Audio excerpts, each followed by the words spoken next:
barnaamijka xusuus reeb ama xasuus reeb waa mid aanu ugu talagalnay inaanu ku ururino dhacdooyinkii taariikheed ee ka dhacay arlada geeska Afrika maadaama 60kii ama 50kii ama 40kii sanadood ugu dambeeyay waxyaabo waaweyn ay ka dhaceen arlada Soomaalidu ay degto ee geeska Afrika waxay noola muuqatay in barnaamijkan xusuus reeb ama xasuus reeb aanu u bixinay aanu ku soo ururino oo kolba aanu ugu yeedhno cid aanu ku tuhno in goobjoog ay ka ahayd ama ay wax ka xasuusan tahay taariikhdaasi barnaamijkan xusuus reeb waxaa marti noogu ah duuliye maxamuud maxamed xayd waa duuliyihii ugu horreeyey oo ka tirsanaa ciidankii xoogga dalka Soomaaliyeed oo kolleyba barnaamijkan xusuus reeb ama xasuus reeb aanu ku wareysano maxamuud maxamed xayd oo anigu aanu aqaano 113 ama 113 oo hadhow ka sheekay doono waxay ku saabsan tahay taasi waxa uu ku dhashay magaalada Oodweyne wuxuu ku barbaaray deegaanka Go'o malcaamada iyo dugsiga hoose halkaas uu ka galay dugsiyada dhexena waxa uu galay markii ugu horeysay Cadaadley kadibna waxa uu yimi magaalada Sheekh wuxuu galay dabeedna dugsigii farsamada gacanta ee Burco Ruushka ayaa loo diray militariga ayuu ku biilay waxa uu noqday duuliye wuxuu wadi jiray dayuuradaha ilaahay naguma soo daayay bambarta la ilaahay ku waaweyn oo isagu wuxuu ahaa duuliye rag hore oo kuwii xabadda ridayay iyo kuwii hagayay iyo baynu halkan ku wareysanay oo barnaamijka qaarkood aanu ka daawanay laakiin isagu wuxuu ahaa ninkii bahasha gacanta la galay ee waday weliba waxa kale oo bartay dayuuradaha yarar ee madaxda qaata madaxdii qaadi jirtay waxa uu duuliye u ahaa gaani la fahantiisa oo taariikhdu ay wax weyn ka sheegto marka laga hadlayo dhibaatooyinkii ka dhacay waqooyiga dhulkii loo oran jiray ee imikana la yidhaaho Somaliland markii uu Ruushka ka yimi waxa uu ka shaqeeyay meelo kala duwan oo saldhigyada xagga cirka ee militariga oo ay ka mid yihiin Baydhabo Muqdisho Beledoogle iyo Hargeysa ciidankii uu ka tirsanaa iyo dawladdii uu la shaqeynayay waxba u diiday wuxuu ka mid noqday saraakiishii gadooday ee ka hor timid dawladda waxa uu u talaabay dhinaca Itoobiya wuxuu ku biiray SNM halkan waxa uu yimi 1900 iyo 98kii waxa uu degan yahay magaalada Manchester shaqo kale oo la yaab leh ayuu halkaana ka qabtaa oo hadhow aan weydiin doono marka hore waxaan leeyahay maxamuud maxamed xayd oo kulay baarigu maxamuud garbadh u aqaanay waxaan leeyahay ku soo dhawo barnaamijka xusuus reeb iyo telefishinkeega oo aan ku soo dhaweyno adigoo waliba Manchester salaadii hore ka soo kalahay maanta waad mahadsantahay marka taariikhda hore inta aan yara bushbushaqay kullayda waan ku garanayaa oo intii hore waynu ilaa inta intermediate-ka waan noloshaada hore waan la socday inkastoo kala xiriir furanay mar dambe maxaad ku dari lahayd in ka tagay qaybta hore noloshaada yaraantii iyo intaa hore iskuuladii iyo waxaas maxamuud waxba kama tagin waa dhamaysataa waxba loogu noqon maayo markii goormaad ka soo noqotay Ruushka maxamuud waxaan tagay markii hore 27kii bishii 11aad waay waxaan ka soo noqday 75kii bishii 11aad waay maxaad soo bartay waxaan soo bartay dawladaha dagaalka waay ayaan soo bartay waan baranayay 3 sanadood marka duuliyanimada waxaad baratay dabcan bahashan weyne dayuuradaha haysateen intayn leg bay haayeen ciidanka cirku lahaa markaa iyo xooggii ciidanka cirku lahaa markaa adigu ku soo biirtay maxamuud ciidanka cirka markaan ku soo biiray markii awoodda ciidanka cir ee ay Soomaaliya lahayd ay ugu badnayd ugu xoog weyneed bay ahayd waay dayuuradaha bombarka 17ka 21 iyo dawladaha gaadiidka ay Soomaalidu Shabeelle u taqaanay way badnaayeen waay xilligii dagaalka aanu galnay isku codaliskooda dawladaha dagaalka 40 waxba dheeraa marka kuwa bombarka ee mesela adigu waad kaxayn jirtay imsa ahaan qiyaastii dawladaha bombarka way yaraayeen dawladda Ruushkana may jeclaysan inay bataan dawladahaas iyadoo oran jirtay cid aan la dagaalamaysan ma jirto dawladda loogu talagalay inay tagaan jiid dheer ka soo dagaalamaan weeye waay markaas sidoo musabixi cabdi u sheegay waxaan afar dayuuradood oo ay mid tahay navigator-kaagii buu ahaa isagu navigator buu ahaa adna duuleedahay isla ninka baasha runtii wuxuu ahaa navigator fiican oo ragga ku fiican habka dayuuradaha ayuu ahaa waay ruushka wuu iga horreeyey oo ruushkan isku baranay markaasuu sheegay waxaan afar dayuuradood mid baa ahayd tababarka anigu waxaan kusoo gaadhay iyadoo mid dhacday oo dayuuradda la waayay lagu badday ku dhacday iyadii dadkii duuliyihii iyo dadkii kale wadayba saddex dagaalkii dabcan mar 1970 soo noqotay 77 waad gashay maxamed maxaad ka xasuusataa dagaalka iyo imsi meelood baad duqaysay maxaad samaysay maxamed oo nasiib darro dhinaca nasiibka wanaag ka ahayd dagaalka maan gelin waay sababtuna waxay ahayd dayuuradaha iyaguna way yaraayeen tiro badan oo duuliyaalna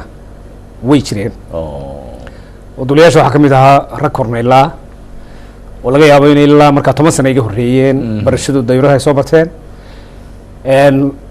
laba duuliyo oo kale oo musabixi ay midna isku lahaayeen midna isku dhawaayeen anigu saddex duuliya aanu ahay nin kastoo duuliye uu ka baxay waddan kala tegey oo aanu ahayn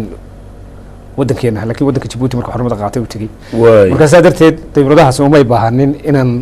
anigoo kale ku duulo aniga tababarkay waa laga sarreeyey ama waxaa la odhanayay waqti yar baabay yimaadeen ay joogeen tababar baa laygu celiyey berbereynta laygu keenay baasajar ahaan dayuurada rakaab ahaan u saaran dayuurada kale ayaana lagu celiyey labadeedii duuliye kale beledoogle si boobooyinka aan u barano ridniinkeeda habeenkii iyo sii kordhino kadibna markii ay kaalinta timi aan imi berbera dayuuradii hal duulimaad baan ku duulay waqooyiga waxaan ka duulay berbera sheekh dusheeda 90 xagalah oo hargeysa ku beegan baan jabiyey meesha aan u malayn sabab wanaag tahay baan ka soo noqday naasaaflood markaan rugaan isku jabiyey waxaan ka soo degay ulxaar iyo jihada galbeedka ayaan ka soo degay ranwayga berbera oo ranway dheer ahaa oo 2 kilomitir iyo dheer ahaa halkii dayuuradii aan dhigay ayaa lagu gubay iyadoo oo ay sababtana lahayd dowladdii ruushka expertiskeenala joogay oo tilmaan soo siiyey oo dayuuraddeenu ay dhaawac weyn geysatay dagaaladii qayb weynna ka qaadatay caawimadii infantariga meelaha laga saari kari waayo infantariga ilaa baarley saldhiggii ugu weynaa goday galbeedka oo dhan inkastoo dayuuraduhu ay daboolayeen oo dayuuradahana qayb weyn ay ka qaateen dagaalkaas ciidankeenu aada ugu liibaanay inkastoo dadka qaar ay sidhahaan ciidankiinu ugu liitay ma liidan ciidankeenu dayuurada la-aan muu socdeen marka dayuuradaas oo qayb weyn ka qaadatay ruushku waxay yidhahdeen waa in la burburiya dayuuradda marka iyadoo garoonkii berbera markaa soo fariisay halkan soo dhigay baa lagu burburiyey maxamed markaa sababaha ma tijaabaad u kacday adigu tijaabaan u kacay halka duuliyada farsamo gacan ku hayn aan u kacay buu ahaa halka duuliyada hubkii marka ma adaa kicin lahaa oo marka dambe ku talagalay inaad mise kii kala kicin lahaa ee geyn lahaa meesha waxa laga soo kulay labadeedii duuliye ee uga khibradda yaraan kayuun baa kicin lahaa marka maxamuud badanaa bambooyinka laguma xidho dayuuradda haddii aanay markaa kacayn laakiin shidaalkeeda oo 8,000 oo litir ah ayaa ku jiray rasaas 4 qoriyo talantaale laba xagga damba iyo laba xagga hore oo 7 marka soo garaacay dayuurada ay leeyihiin Ethiopia atim halka way oo halkay soo martay waxa laga yaabaa in xeebta soo mareen iyagoo joog gaaban ku soconaya ay yimaadeen distance-kuna aad ayuu ugu dheer yahay masaafaday soo duuleen dayuuradahaasi runtii may soo haweysan karayn inay garoonkeena berbera duqeeyaan laakiin muhiimaddu waxay ahayd in dayuuradda la burburiyo ayaa ugu weyneyd iyadun baanay wax yeeleen waxaan maleeyaa dayuurad kale oo tababar oo 12 inay meel yar wax kaga dhaceen laakiin waxa bay noqon tay u socdeen tanay ahayd dayuuraddeena dayac bay u gubatay maalintaa la gubay dayuuradda haddaan haysan qalab waxaan moodayay in masalan dhulkaas sida la sheego aad haysateen qalab la yaab lahoo dayuuraduhu Ethiopia iska dhaafeen markay agagaarka hawada Soomaalida soo galaan qalabkan raadaarka la yidhaahdo dayuuradaha ee magaranaysa waa runtaa maxamuud waynu haysanay aad u fiican oo weli ay dadka raadarada Soomaalida ay aad ugu fiicnaayeen tayasarna ay lahaayeen buha qalabkuna tayasar lahaa laakiin dayuuraduhu taba ay u socdaan bay leeyihiin oo isaga ilaaliyaan jooga gaaban baan hadii goraale kamid ah waxyaaba iskaga ilaaliyaan hadday 100 mitir iyo wax la mid maraan iyo buuraleyda oo daad garanayso imakaba haddii telefoonkaaga meel buura ateenada lama helaysid marka waxyaabahaas ayay adeegsadeen xeebta ay soo mareen si degdega iyagoo aan ishubin bay rideen dayuuraddii ay doonayeen runtii way ku dhacday rasaas ifisa oo xoog weyn ba ku dhacday laakiin waxaa cajiib ahayd oo la yaab aan lahayn ama yaabkiisba ayna odhan kara way ahayd garoonka berbera bayska subaxnimadii nin qaabilsan nabadgeliyada ayaa sheegay inaynaan haysan dabdamis nin korneyla oo asalkiisuna dadkii ka yimi cadan ayuu ahaa subaxii warbixintii lagu bixiyey garoonka waxaa ku jirtay inaynaan dabdamis haysan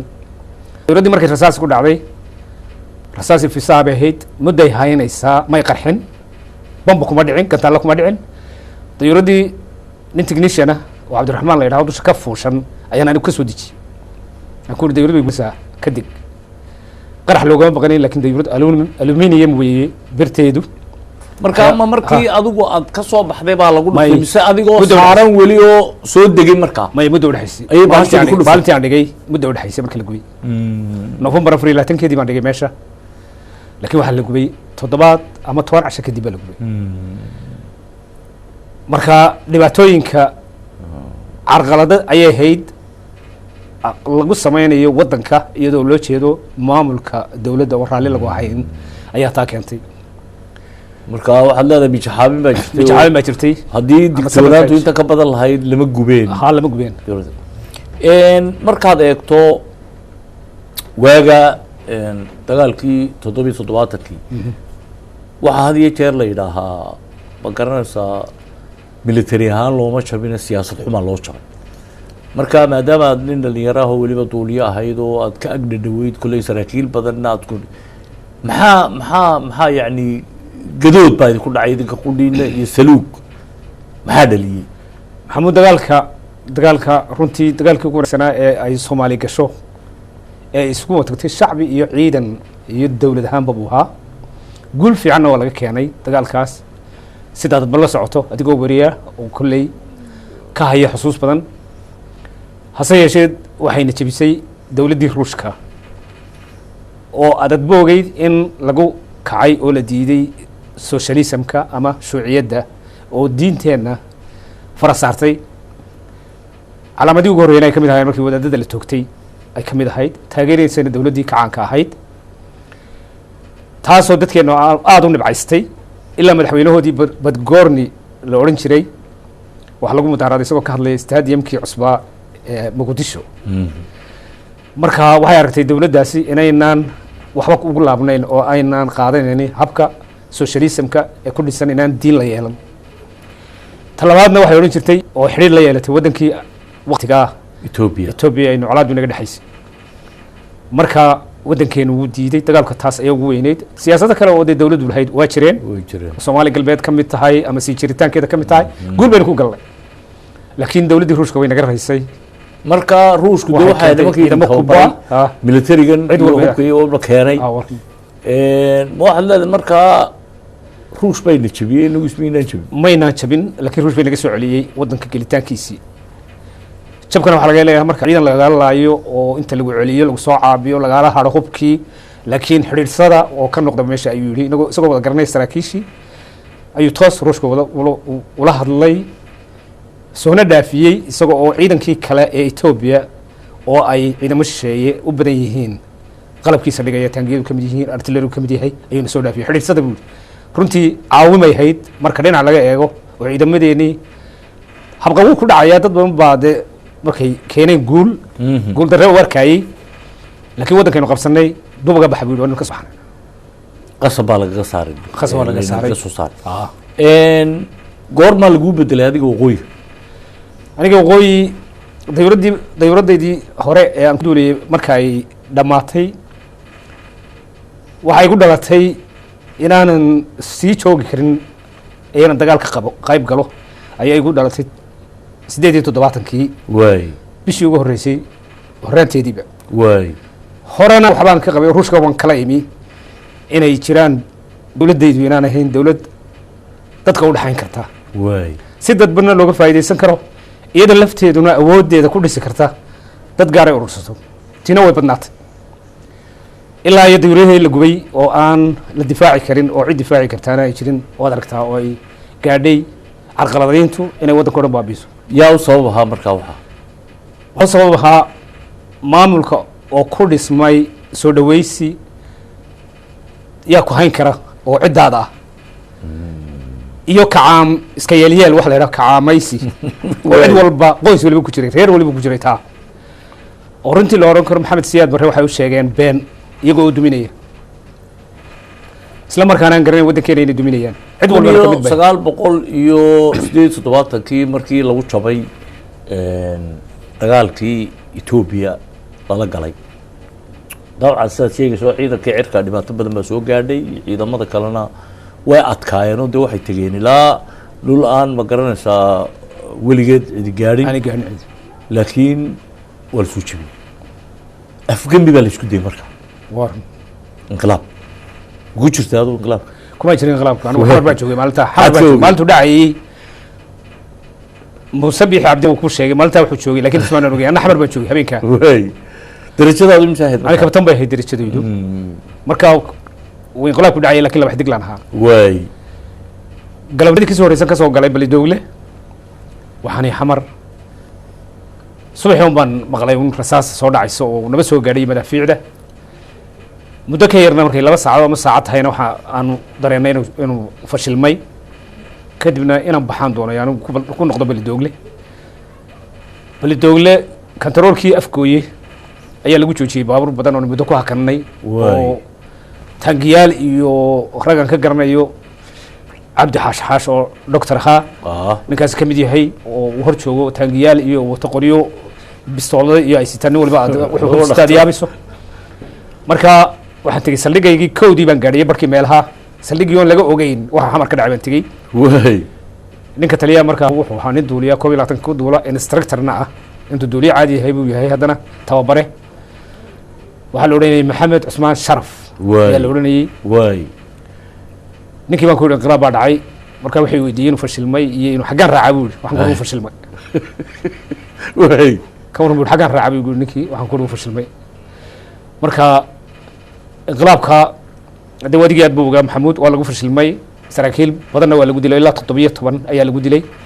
anigu nin baan ka garanayay nin mar ii yimi oo markii dambe aan u fikiray ninkaasi wuxuu doonaya inuu kula xidhiidho maxamed ibraahim xisi baa la odhanayay muuse bixina uu sheegay sarkaalkaas uu sheegay inay mari sarkeen isku xaafaday deganaayeen anagu isku meel baan wada deganayn waqti ka soo horjeeday gidayo laakiin aniga ninku wuxuu yimi isagoo goohuwan oo gooshaala iyo macaws way bariidiyey way ka noqday waxba uma dhexayn 7 casho uma dhexayn marka waxaan u qaatay markii dambe inuu ka xidhay doonayay laakiin waxaan ka qaban kari lahaa ma jirin haddana dhibaato ii geysan lahayd haddii lagu sheego oo aanad waxba ka qaban waad ku jirtaa marka aniga su-aashii horta ku noqdo goor bay kugu dhalatay waxay ku dhalatay markaan arkay inaan rajo soo jeedin dad badan ay isxigsiinayaan dawladdii iyo maamulkii waxaan goostay inaan anigu helo oon ku biiro ciddii dagaal wadi karta ee ka hor imanaysa 7 horaantiisii waxaa iigu jirtay inaan ninaan la aqoonahay oo junior saraakiisha ah taas inay u baahan tahay inaan saraakiisha waaweyn la xidhiidho ugu yaraan nin 10 sannadood ku jiray siyaasaddana diidan ayaa ku jiray qorshahayga waxaan ka tegey dayuurad baan lagu qaaday waxaan ka tegey berbera hargeysa muqdisho habeenkii gurigeygii baan u hoyday oo african village subaxii baa lagu yidhi waxaa lagu barayaa nin lixle la yidhaho isagana sidoo kale baa lagu yidhi waxaa lagu barayaa nin xayd la yidhaho waan isbarannay isagii baa aniga halkii aan joogay iigu yimi waan isbarannay niyaddaan ku qabtay ninkan inuu noqon karo ninkii aan u baahnaa laakiin inaanan degdegin marka maalintii labaadna maxamed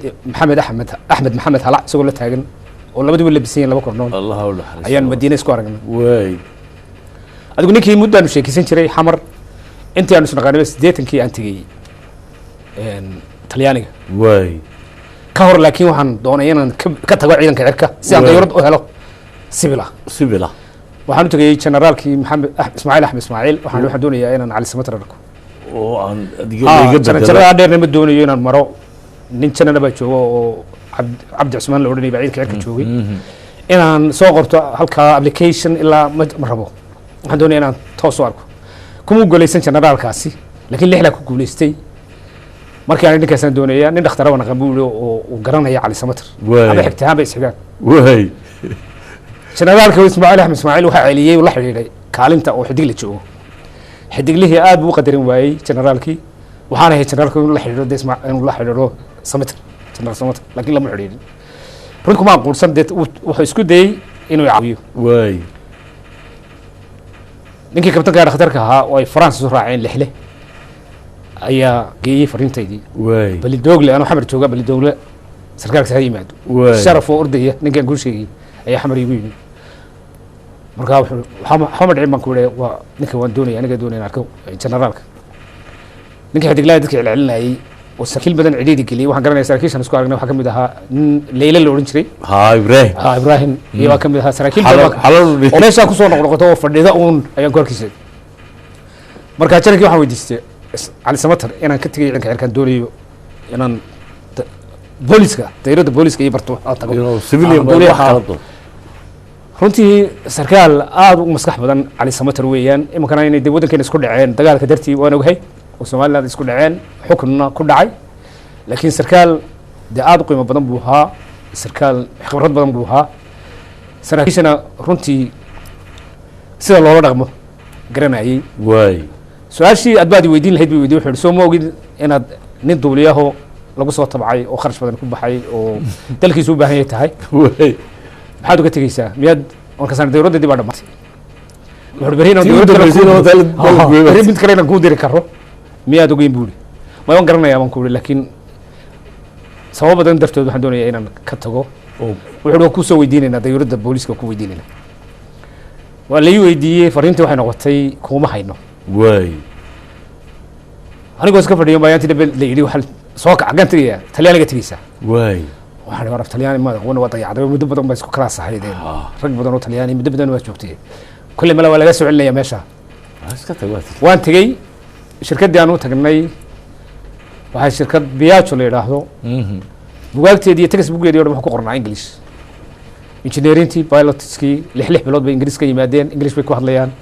afkooda aad uma danaynayaan lakin marka kalaaskii ugu horreeyaan galnay kolley af talyaani baa lagu hadlayay af talyaanigana waan iska naqaan iska boosan jira marka waxaa ku hadlaysa waan fahmaya baan ku yidhi wixii akhrigii in anaaba caawiyey saddexdii duuliye kale 8 baanu ahayn saraakiil xigeen bay afarta kale ahaayeen dawladdaas maan filanayn dawladdii waxay keentay xamar baan muddo joogay dawladdii meeshii kale aan calaamadsaday waxay ahayd inaan hargeysa imaado ayaantii dambe laygu yidhahdana subax inta gurigii laygu marka waxaad soo baratay markii hore waxaad taqaanay dee bambar buu ahaa ama kuwa wax dila iminka waxaad soo baratay kuwii dawladdii oo gaadiida rakaabka iyo gaadiida wey oo si bilood airline kale waad qaaday waad markaa waxba may dhaxayn duuliyada markaa militariga lahaa dawladda yar soo iyaga lahaa weli sarkaalkaagii baa sarkaalkiina waay dawlad waxba dhaxay maxamuud oo sida baabuurkan waad soo dhamaysay markaa soo dhameeyay xamar baan ka shaqeynayay 80kii 80kii iyo 28kii iyadan ka tirsanaa laakiin 80kii goray cawl waxa soo galay SSDF waay ayaanta dagaalkaas dhacay baa guriga laygu rasaal buu soo bax wax tagaysa hargeysa waay waa meesha sugayay waa halkii aan sugayay marka labaad weeyaan marka hore waxay suura galay sarkaalkii waan helay inkastoo weli aanan waxba isu sheegin weyn laakiin si aan qadiyadiisa arkay lixliya Allah yarxamo iyo isaga inta kaleba dawladdiina waan helay laakiin meeshii aan calaamadsaday hargeysa ahayd harowman hel maalintii helay 20kii September baan imi 80kii salxaan baa joogay sideedaba haddii generaal loogu yimaado meel isagaa iskale talada markaa qaybtaada weyda ballaadhka lahaydna u haystay dawladdii waxa lagu qoofulay halkan maxamed cali sambatarna wuxuu haystaa ciidanka cirka waxay noqotay xamar meel kasta tag 2 bilood baan joogay ilaa November iyo December duulimaadyo badan oo boosaaso calawla saraakiil badan oo la qaaday wax soo raafaysa xamar ilaa 60 saacadood baan duulan sanadkii la duuli jiray mar duulihii kale waxaan iska jeclayn inaan xamar iska joogno shirku la iska tagno ninka xamar joogaan ma jeclada in meel kale iska joogo duuliye kale reertii glow ay la socday wuxuu anigu iska noqonayaa xamar bay ka hadhay waxa la soo raaciyay duuliye kale reer beled weyna laakiin la saacado dhashay oo isagu iska qabsan kara meelihiisan marka ay qaadaa dawladda waxay qaadaa ilaa 12 qof bay qaadaysaa 10 qof baad qaadaysaa oo wata qalabkoodii hadday askari yihiin hadday saraakiil yihiinna u fududahay iyadu laakiin hubna ma qaado waxna ma hub ma qaado laakiin waxaa dayuuradda loogu talagalay haddii qiimaheedan kuusha wax loogu talagalay dayuuradaha badaha sahamiyo sidan imika maanta burcadbadeeda dayuuradaha cadowga ka sahamiyo kamerooyin ku rakiban yihiin ayaa loogu talagalay inay noqoto laakiin waddan iska musuq maasuqa waa waddankeenii wax lasoo raaciyey kamara may lahayn wax jira ma jiraan waxaan samaynay waxaan duuli jiray saylac sacaadadiin dusheeda ilaa iyo boosaaso ayaan subax kasta intaan goosto buuxsado saraakiil ayaa socda mayaana iska socda keligiiba iska socda laakiin waxaa jirta ciidamo la raafayey oo salxaan wuxuu saaray mar ciidamo uu wato 8 sarkaal oo wato aadan shiine ismaan garanaynin waxaan soo dhigay boosaaso sarkaal buu soo dhigay afar ku jirana cergaabaan ku niyo cergaabo ayaan u hoynay marka waxaan garanaya inaanu garaano ma garanay sababtoo de sarkaal aan aad u dhalinyarna waan ahaa aan ku jiray saraakiishii xagga da'da waxba dadku ma kala weyneyn laakiin dee junior baan anigu ahaa beledowley dushiisana jooga waxaan garanayaa inuu yidhi markii nala casuumay inuu yidhi wadoolyaheen waxba cuni maayo cuntada magacayga mu garanayn adigu waxay ahayd 17 November ayay ahayd 80 waxaan ku yidhi goormaad ka imanaysaa meeshan halkaanaad joogto 7 cashan joogayaa buu yidhi 7 markay gaadho 24 bishu tahay ayaan baasin ka buuxsaday ayaan cergaabo ku shubay isagoo ordaya oo baabuur tabuuli hadda salxaan ay soo baxo baabuurtaas ay noo saareen alaabta waxaan ku ana ku soo degay soo baabuurta nin kale musugaa galay hooyo sanamti noqdayna oo booliska haw kabtanana isna soo waxaan ku bartay maalintaas soo raacay dawladda oo berbera nooga wakiilaan jiray adigu hargeysa ayaan isku meelayay anigu waxaan joogay ilaa markii la isku dayay gaani marka intii markii salxaan la bedelay gaani waxaa dhaca oo hadiyo jeer laga sheekeeya gadood masalan dadka reer waqooyigu tabashadoodu ha iska badnaatee in markaa sidii rag badan oo hore oo saraakiishii ma garanaysaa dhulka joogi jiray ayaa ka sheekeeyeen ama siyaasiyiin ama odayaal kale militarigu ama qeybtii 26aad markii lagu soo jebiyey dagaalkii 77kii ama 77kii ee ay lasoo noqday intii ka dambeysay waxaa lagu jeediyey dadkii iyo dhulkii maxaad ka xasuusataa sheekooyinkii la yaabka lahaa ee dhacay gaani goormaa lasoo bedelay bal sheekada adiga gaani maxamuud waxaan ka xasuusanahay maxaa dhacay waxyaalaha kolley dhinaca siyaasadda ayaan anigu kolley isha ku hayay markii dagaalkii laga soo noqday mar walba dawladda waqooyi gacanta dhig waxay ku haysay isha ama siyaad barre madaxweyne wuxuu ku hayay isha waqooyi isla markaana inay shacbigu gacanta ka saareen dhaqaalihii oo black market wax la yidhaahdo oo aanay dawladdu control ku lahayn wuu ogaa meesha laga inqilaabay 61kiina inay ahayd inkastoo aan inqilaabkaasi fulin inay saraakiisha waqooyiga kolley wax damacsan yihiin ayuu niyadda ku hayay marka waa kii inqilaab ka dhacay markiiba waxaa la ka dhacay saraakiil lagu laayay oo la yidhi inqilaab bay wadaan anigu waan ka garanaya duuliyo u dhashay Puntland oo Cabdillahi Dheere la odhanayay 5 sarkaal waa la isku xidhay inkastoo ay dadku yidhaahdaan carqalad baa ka dambeysay ama waxaa ka dambeeyey ninkii inqilaabka dhigay cirro waxyaaba ka dambeeyey inkastoo ay dadku yidhaahdaan laakiin mushkiladda ugu weyn ay bilaabatay waxay ahayd in loo diro cid ka adag meesha waxaan la socday in generaal loo diray 2 generaal oo u kala hooseeya loo diray qaybta 26aad oo uu ahaa mid generaal Saciid hebel Saciidkiisa ma sii garanayo oo aakhirkii diidi doono meesha inta uu ka yimi xamar galan leeyahay maxaad uga timi meeshan ku dhiibay oo la sheegay in ku canaantay Maxamed Siyaad Barre generaal kale oo oran jiray aftoochana uu uga dhigay ku xigeenka isla hadalkan maqlay waxa la yidhi inuu yidhi ma ninkii aan ku idhi ilaali ayaad uga timi meesha yaad meesha kaga timi dhinaca siyaasadaha taas ayaan ka maqlaayay marka dayuuradda wadda lafteeda saraakiishii intii ugu sarreysay krimka aad mar walba yaa soo fuulayo waad ogaanaysaa waddankaagiina de mar haddaad dhibaato jirto aad gacanta ku hayso aad goosatay inaad ka qayb gasho wakti ay meelay kula gaadhaba dagaal dawladdaadii kasoo horjeeda marka salxaan baa lagu soo bedelay salxaan oo markaa kalsooni isagana kulley dawladdu inkastoo iska ilaali haddana ilaali ay tahay kalsooni dawladdu ku qabtay salxaan waxaa loo qaatay ama anigu baan arkayay inuu salxaan dhinaca mashariga iyo la xidhiidhay dadkii hantida lahaa sidaasa gaani lagu keenay oo kii horena ka teg la qabsaday kanina dadkii uu la qabsaday marka nin kulul oo la isku hadlayn karo waa in la geeyo ka waran gaani intuu allah naxariistay imka dhintay maxaa isbedelahay uu sameeyey markaa waxyaalaha gaani runtii wuu soo gutaday gunti uu ku yimi inuu badbaadiyo dawladda waay sarkaalka sida taariikhdiisa hore lagu sheegay saraakiishii ama ay iskuuladadka ahaayeen ama ay isku dhawaayeen ay sheegeen waxaa sarkaal iska quyar socda iskala dhaqmo meeshii dadku doono iskala dhaqmo sarkaalna laakiin aan ugu jirin koofiyadda dawladda daafaca ama dawladda ay leeyihiin reerkaasi daafac xilligaa haddii mar majeerteenna baxay isaaqna dhaqdhaqaaq lagu arkay wuxuu soo gashaday kofiyaddii dagaalka waxaana la soo siiyey awood ah inuu maxkamadda saari karo kuna dili karo geed kasta sidii cabdillahi saciid ba uu dilay oo kale sheekada cabdillahi saciid maxaad ka ogidiyada cabdillahi saciid dayuuradda marka uu dilayey horta dharkeyn geeye oo ku dhow shaxda meesha inoo jira ama buuhoodle ayuu ciidan xukumayay deganaa ciidankii waxa la soo weeraray isagoo ka maqan laakiin saraakiil kale joogaan waxaa la saaray eedii weerarkii oo lagu jabiyey ciidankii hubkiina laga qaatay waxaa la saaray taliyihii ayaa la saaray waxaana ku jirtay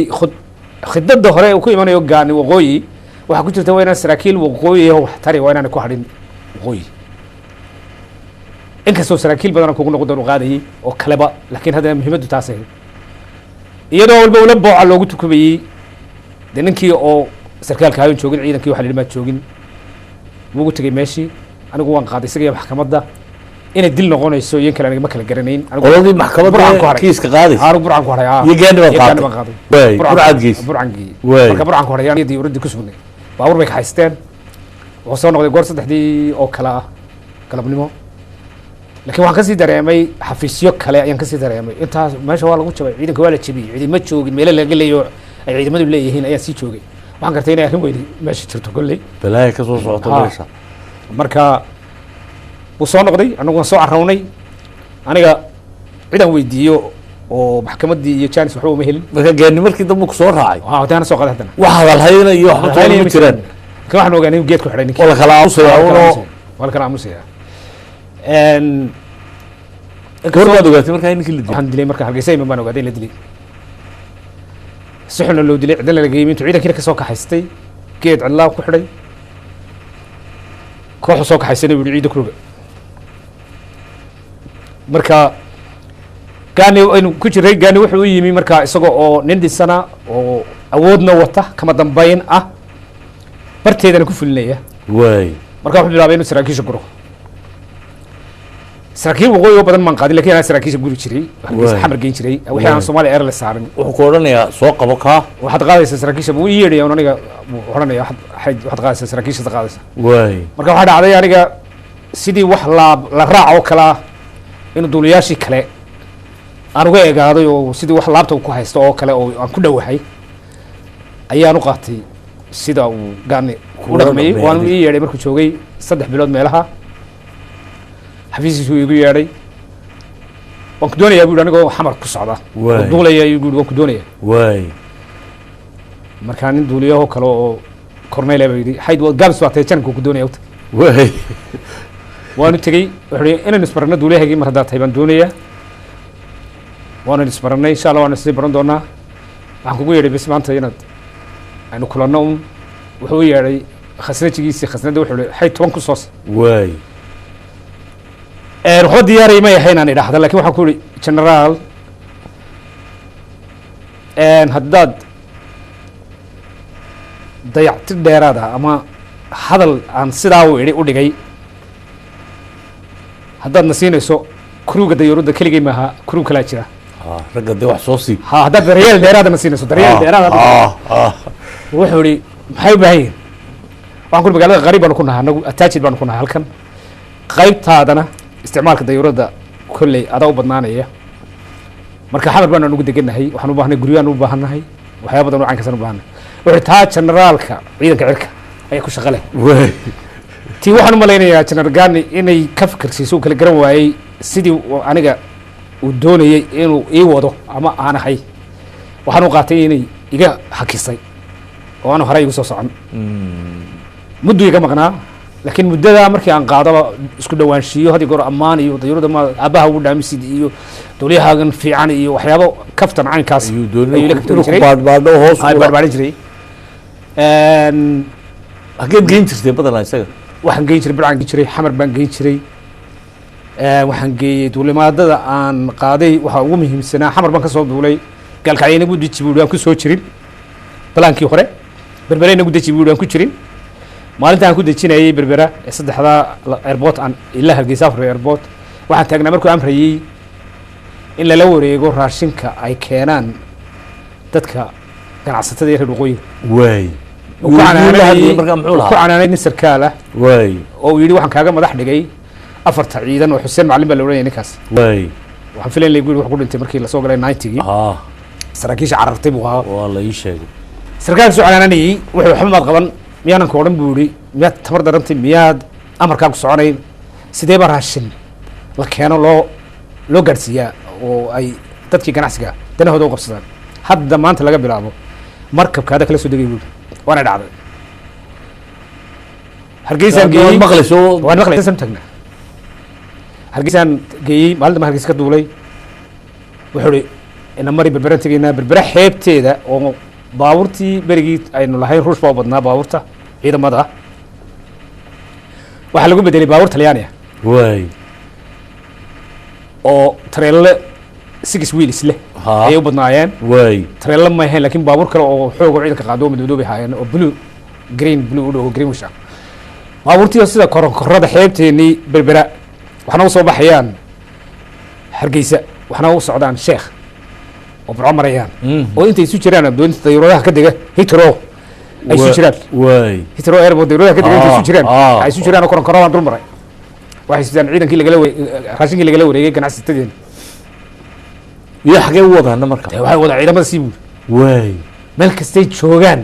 ciidamada sii buuri gawar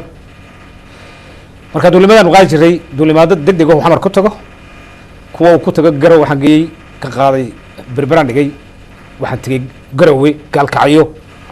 hargeysaan kusoo noqday yaa la socon jiray markaa isaga ma badanaa ma kaxaysan jirin cid kelidii ma qaaday mar waan qaadi jiray oo aan dayuurada cidkeedii la socon dad badan baa isku dayey duuliye kale ay la socon jiray oo doctor saacid nima yihiin oo aad u fiican doctor aad u fiican ay walaalahaayeen oo dayuuradda inta laygu yidhi ku qaad baasanjar oo kale wuu baran waayay dayuuradda habarto ayaa la yidhaha ku qaad baasanjar u qaad waxaan ku idhi wuxuu fadhiisanaya halka co-pilotka duuliyahaas oo gaan odhan jiray duuliyahan dee duuliya bartay dayuuradda ma ayaa isku hadlaynin hanoo dhiibin marka ninkaas ina yaroo aad u fiican oo doctor saacid walahayn ayaa badanaa labadeeda duuliye ayaa socon jiray isaga lafteedu day ahayd kolley waan ogahay in la basaasayo oo mar walba wax layga helo xataa isaga wax la weydiinayo ina fiican buu ahaa marka habeenkii meel gooni ma degtay oo hargeysa oo kale masal markaad dayuurada iska soo degto suuqa ma geli jirtay oo suuqaan geli jiray waay garadaan ku jiray hotel baan ku jiray dabeedna waxaad ka warhaysay dareenkii suuqa dareenka ummadda iyo aniga baan socdo lixla igu jiro lixlan markaa lixla war bay suuqa ka dambeysay intii xamar aad ka dambeysay markaad hargeysa timi isna ciidanku dabcan ahaa markaa weli intuu baxay may ahayn maxaa idin dhex maray ama raggii aad wada joogteen ee xidhiidhkii idin dhex maray maxaa ka mid ahaa maxamudow waraysigeena qaybta ugu muhiimsan baa taasi tahay lixle waxaa shaqadii laga eriyey horaantii 81 waay ayaa laga eriyey wuxuu iska yimi hargeysa intii horena waanu kala warhayn jiray oo sheekaysan jiray maskaxdiisa waxaa ku jira nin aad u necab buu ahaa maamulkii markaa jiray musuq maasuq ahaan necab aad baan u sheekaysan kama fogaan jirin marka waxaan ugu yimi wuxuu igu jiray sarkaalkii aan doonay oo hargeysa yimi iyo dayuuraddeena isla helay shaqada iyadu way bilaabantayba waxaanan ku bilaabay shaqadii anigu markaan duulayey 80kii 3 bilood oo November 24 ama 20keedii maxamed cilmi samatar oo aan haleero badan ka eegay ayaan weydiiyey magaalada hargeysa wax ka socda oo weliba wax ciidan ah waay maxamed cilmi samatar wuxuu waxba kama socdaan laba goor baa la isku dayey inay wax dhaqaaqaan labadii goorba waxaa baxay tuhum baa baxay saraakiishiina waxba kama joogaan waay waa la wada qaaday maxamed cilmi samatar markuu doonay inuu bilaabo sarkaalkii ugu horreeyay magaciisa sheegay ayaan ku idhi waad mahadsan tahay taasoo ujeedada looga jeeday qof wuxuu og yahay haday goor inaad inaan ka kala ogaan aanad ogaan maxamed cilmi samatar iyo lixle waxay noqdeen labada sarkaal ee magaaladii hargeysa howlgalka abuurkiisa snm yeelan doonto isku xilkeeda ugu muhiimsan ka ahaa odayaal bay noqdeen waay lixle waxaan u caddaystay markay koob iyo siddeetankii ahayd horraantiisii waxaan ku ihi lixle hawshii ma bilownaa haa buu yidhi waxaan ku ihi adigna waa kugu saraakiisha anigana waa igu wixii aad iga baahatay ay xidhiidh ku yahay waxay igu jirtay ilaalin inaan ilaaliyo isaga laakiin umaan sheegin waan ku ilaalinayn baan odhan ilaalintayda waxaa ka mid ahayd inaan isaga ilaaliyo inaan ilaaliyo wixii hawlahe laga wada tashanayo ama ka gaabto isaga ee uu fulin kari waayo inaan qabto anigu marka lixley hawsha wuu qaatay maxamed cilmi samatarna wuu qaatay maxamed cilmi samatar wuxuu ka mid ahaa waxaanaan idhi saraakiisha badankoodii markay tahay koob iyo siddeetankii bishii sideedaad 12 anigoona ogeyna ii buuxsantay 10 sano ciidamada waxaan keenay go-aan waay waxaan ku ihi lixley inaan hawsha iska dayno inaynu dee hawshii dhamaystirno waxay ahayd markaa hawshan duulaysa samaysa hawsha waxay ahayd waa in da wax naga muuqda saraakiisha dhan waa la qaadaya baan ku ihi saraakiisha oo dhami waa kuna waa tegayaan cidina inama soo hadhayso waay markaa saraakiil badan baad oo saraakiil badan oo waqooyi ayaa la yidhi dareenkiina reer waqooyinimu ku salaysan yahay ku salaysan waqooyi ku salaysan yahay dadka kale waqooyiga hayna ama xataa dad kale oo saraakiil badan oo aan ahay reer waqooyi ayaa dareenka laakiin dareenka waxaa kalifaysay inaad uu kugu xidhnaado xagga aaminka ayuu ka noqonayay saraakiisha reer waqooyiga ee isaaqa ah lixda tii wuu ku dhaqaaqay ilaa xamar buu tegay waa inaan haddaba ciddii danaynaysa waa inaan hawsha ogeysiyo buuri socdaalkii ugu dheeraa uguna dambeeyey lixda ayuu qaaday maalintaa wuxuu tegay xamar wuxuu kusoo wareejay wixii uu u sheegi lahaa axmed maxamed halaac oo runtii ilahay u naxariistee waxaa maanta igu kalifay inaan sirta snm wixii aan ka hayay ama dagaalkaa inaan sheego iyadoo muddo badan dad badan iga codsadeen aan idhi waxay fiican tahay in lagu ururiyo meel oo runtii rag aad u qaali ah oo axmed miro ka mid yahay way weydiiyey in hawsha sidan oo kale looga warramo ama la gudbiyo oo aan idhi waxaan la sugayaa inay snm hawsheeda meel ku urursato laakiin maanta waxyaabaha runtii aanu keenay ee hawsha maanta aynu waraysigeena keenay dee dadkii geedi iyo geriba soomaalida way jirtaa waxaa laga yaabaa baashii adigoo iska jooga ha inaad socdo cid kaloo ka warantaa ma jiri karo marka waana ku barnaamij sababtaan u samaynayna sidaa weeyaan maadaama wax heshiis lagu yahay oo qoran oo meel yaalla dadka aanay jirin waxaana uu yahay wax weyn oo dhacay oo laga yaabo muddo dheer inay qaadato in les ta kale waxaad adu goobjoogka ka ahay uu ka kalena si kale u sheegayo oo ay muran iyo jawareer dhac haddana in bal qof waliba hadda waxa yar u ka xasuusto maadaama iminka muddaba ay ka soo wareegto waa tahay maxamed xaashi diiriye lixle socdaal buu qaaday maalintaa wuu iga aqbalay arrintii taasina waxay ku fadhiiday saraakiishii waa la wadaa anigaygan baa qaada waana dayuurada la saaraa Somalia Airline baabuur baa la saaraa inkastoo saraakiil badan oo kale oo hawiye dhulbaahante cid kastaba leh ama qabayl kale Soomaali leedahay la gurayay marka waxa laga bedelayaa waqooyiga waxa la diidayaa inay hiiliyaan yaa ugu waaweynaa saraakiisha waqooyiga marka la bedelay waxa ugu weynaa oo markaa ka dambeeyay aan maxamed xaashi diiriye u sheegayo arrintaa ee uu soo xidhay mas'uuliyadii halgankii una bilaabmay arrintii ciddii lan la wargeliyay dibad iyo gudo inay ahayd saddex sarkaal ugu waaweynaa ee meelo fiican noo joogay waxaa ka mid ahaa maxamed cilmi samatar oo airportka hargeysa joogay kana mid ahaa xubin weyn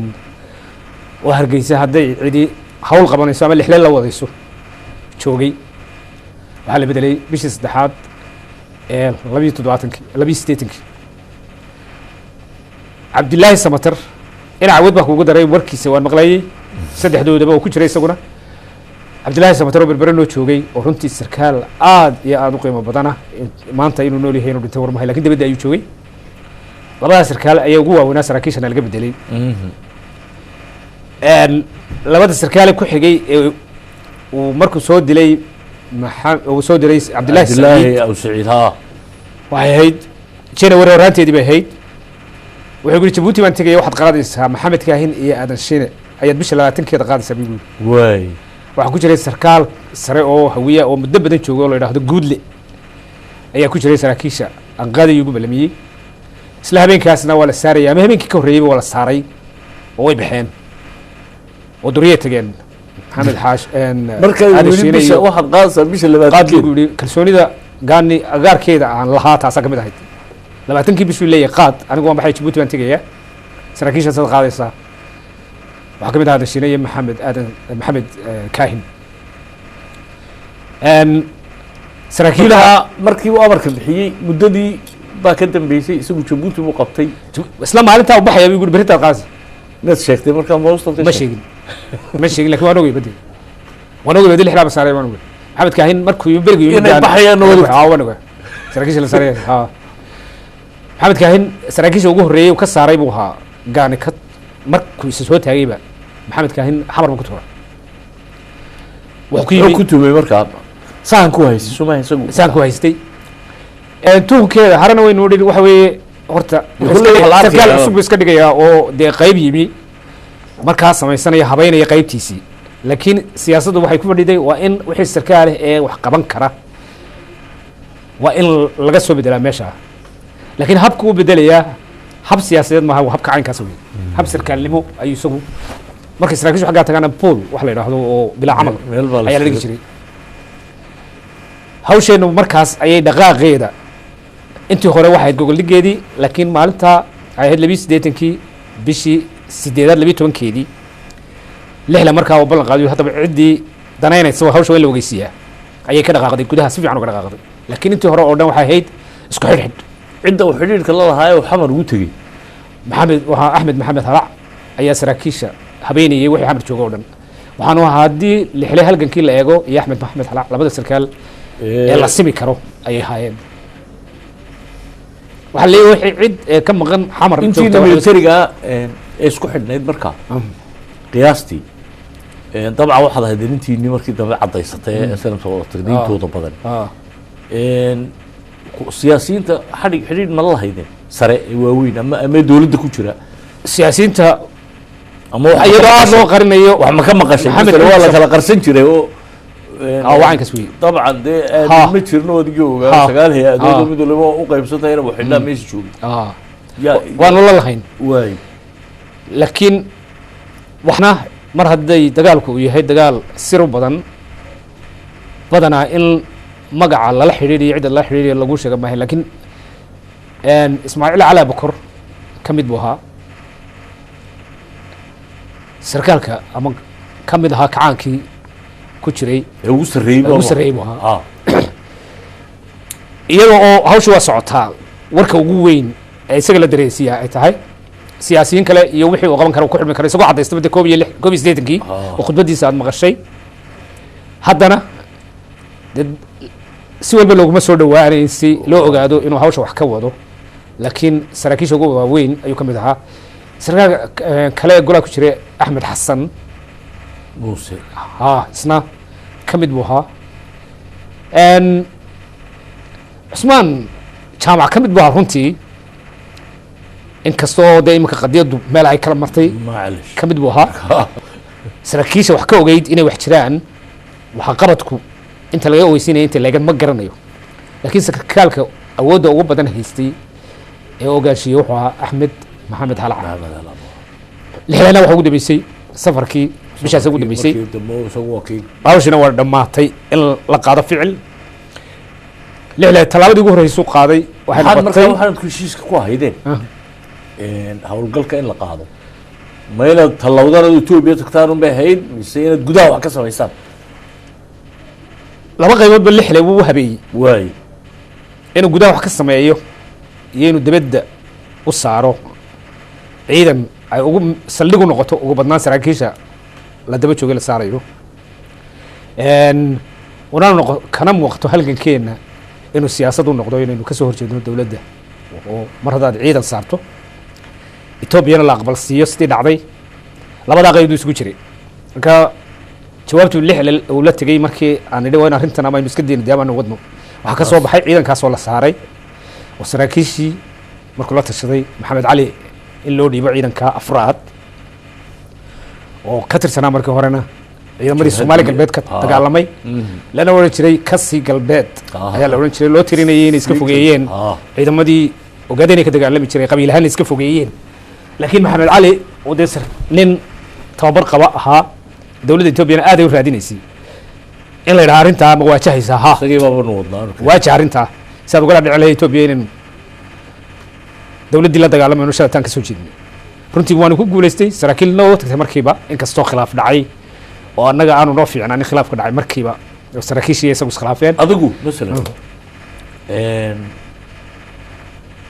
haddii la doonayo maxamed siyaad barre wax la yaalo ama gaani wax la yaalo bal maxamed siyaad barre haya dambeeye gaani oo dee markaa ka maxamed siyaad barraha dhulka ninka ugu dhawa wax yeeli karayay baad ahay warun haddii wax kale la waayo dayuuraddaad kalidii siday ayaa duniyo geyn lahay oo dhigi lahay ma isku daydin marna ma ku hamiday inkastoo laga yaabo inaad dee sanad ii sheegayso xidhiidh la lahayd ood ilaalinaysa nidaamkan hoose iyo waxaad kulba heshiis ku yihiin oo wuxuu ay ku wanaagsan yihiin inay wax qaabaysan oo organisation la ahaadaan marna ma ku hamiday intaad ninkan qaado inaad aba meel cidlaa dhigto maxamed waa su-aal meesha ku jirta keligaana masar walaa nafarti ood buur afka u geliso maxamed waa su-aal ku jirta meesha keligaana imaad weydiin haraa badan lay weydiiyey aniga oo waktigaa jooga lay weydiiyey waxaanay weydiiyey lixle ayay weydiiyey waxyaaba ugu horreeyey ee lixlay weydiiyey marna noqonaysay intaa anigu aan daacad ahay dhinaca inu ka dheehdo dhinacna run ba ahayd waxay gu yihi lixle ma la bixi kartaa ninka ma la baxsan kartaa lixle waxaan ku yihi xilligaa waa la baxsan karaa laakiin hadda isaga inooga faa'iido badan dadka aynu ku dhalinayno dagaalka waxaan u malaynayaa in ufal la xidhay kii ugu horreeyey in la xidhay markaa lakin waxaan higsanaya waxa saraakiisha la bedelaya la dareensiinayo ee lagu tuurayo meel waxaan ku hi isaga inooga faa'iido badan sanuu ka fiican sidaasa lixle u yihi haddii loo baahdo oo dagaalkeena aynu ka wadi kari weynana talaynu isku soo noqonayna baan ku lixle marka waxaad leedahay isagaaba horseedka waana dhacday diiriya bixiyeen anigu maan odhan jiray kelmaddaa diiriya markii laakiin waxaan ku dagaalkeena isagaa horsaarad ku ah in badan oo imika doonaysa inuu marka maadaama uu cadhadiisii kordhinayo oo xumaantiisii kordhinayo waxaad go-aan ku gaadhay inaad tidhaaho okay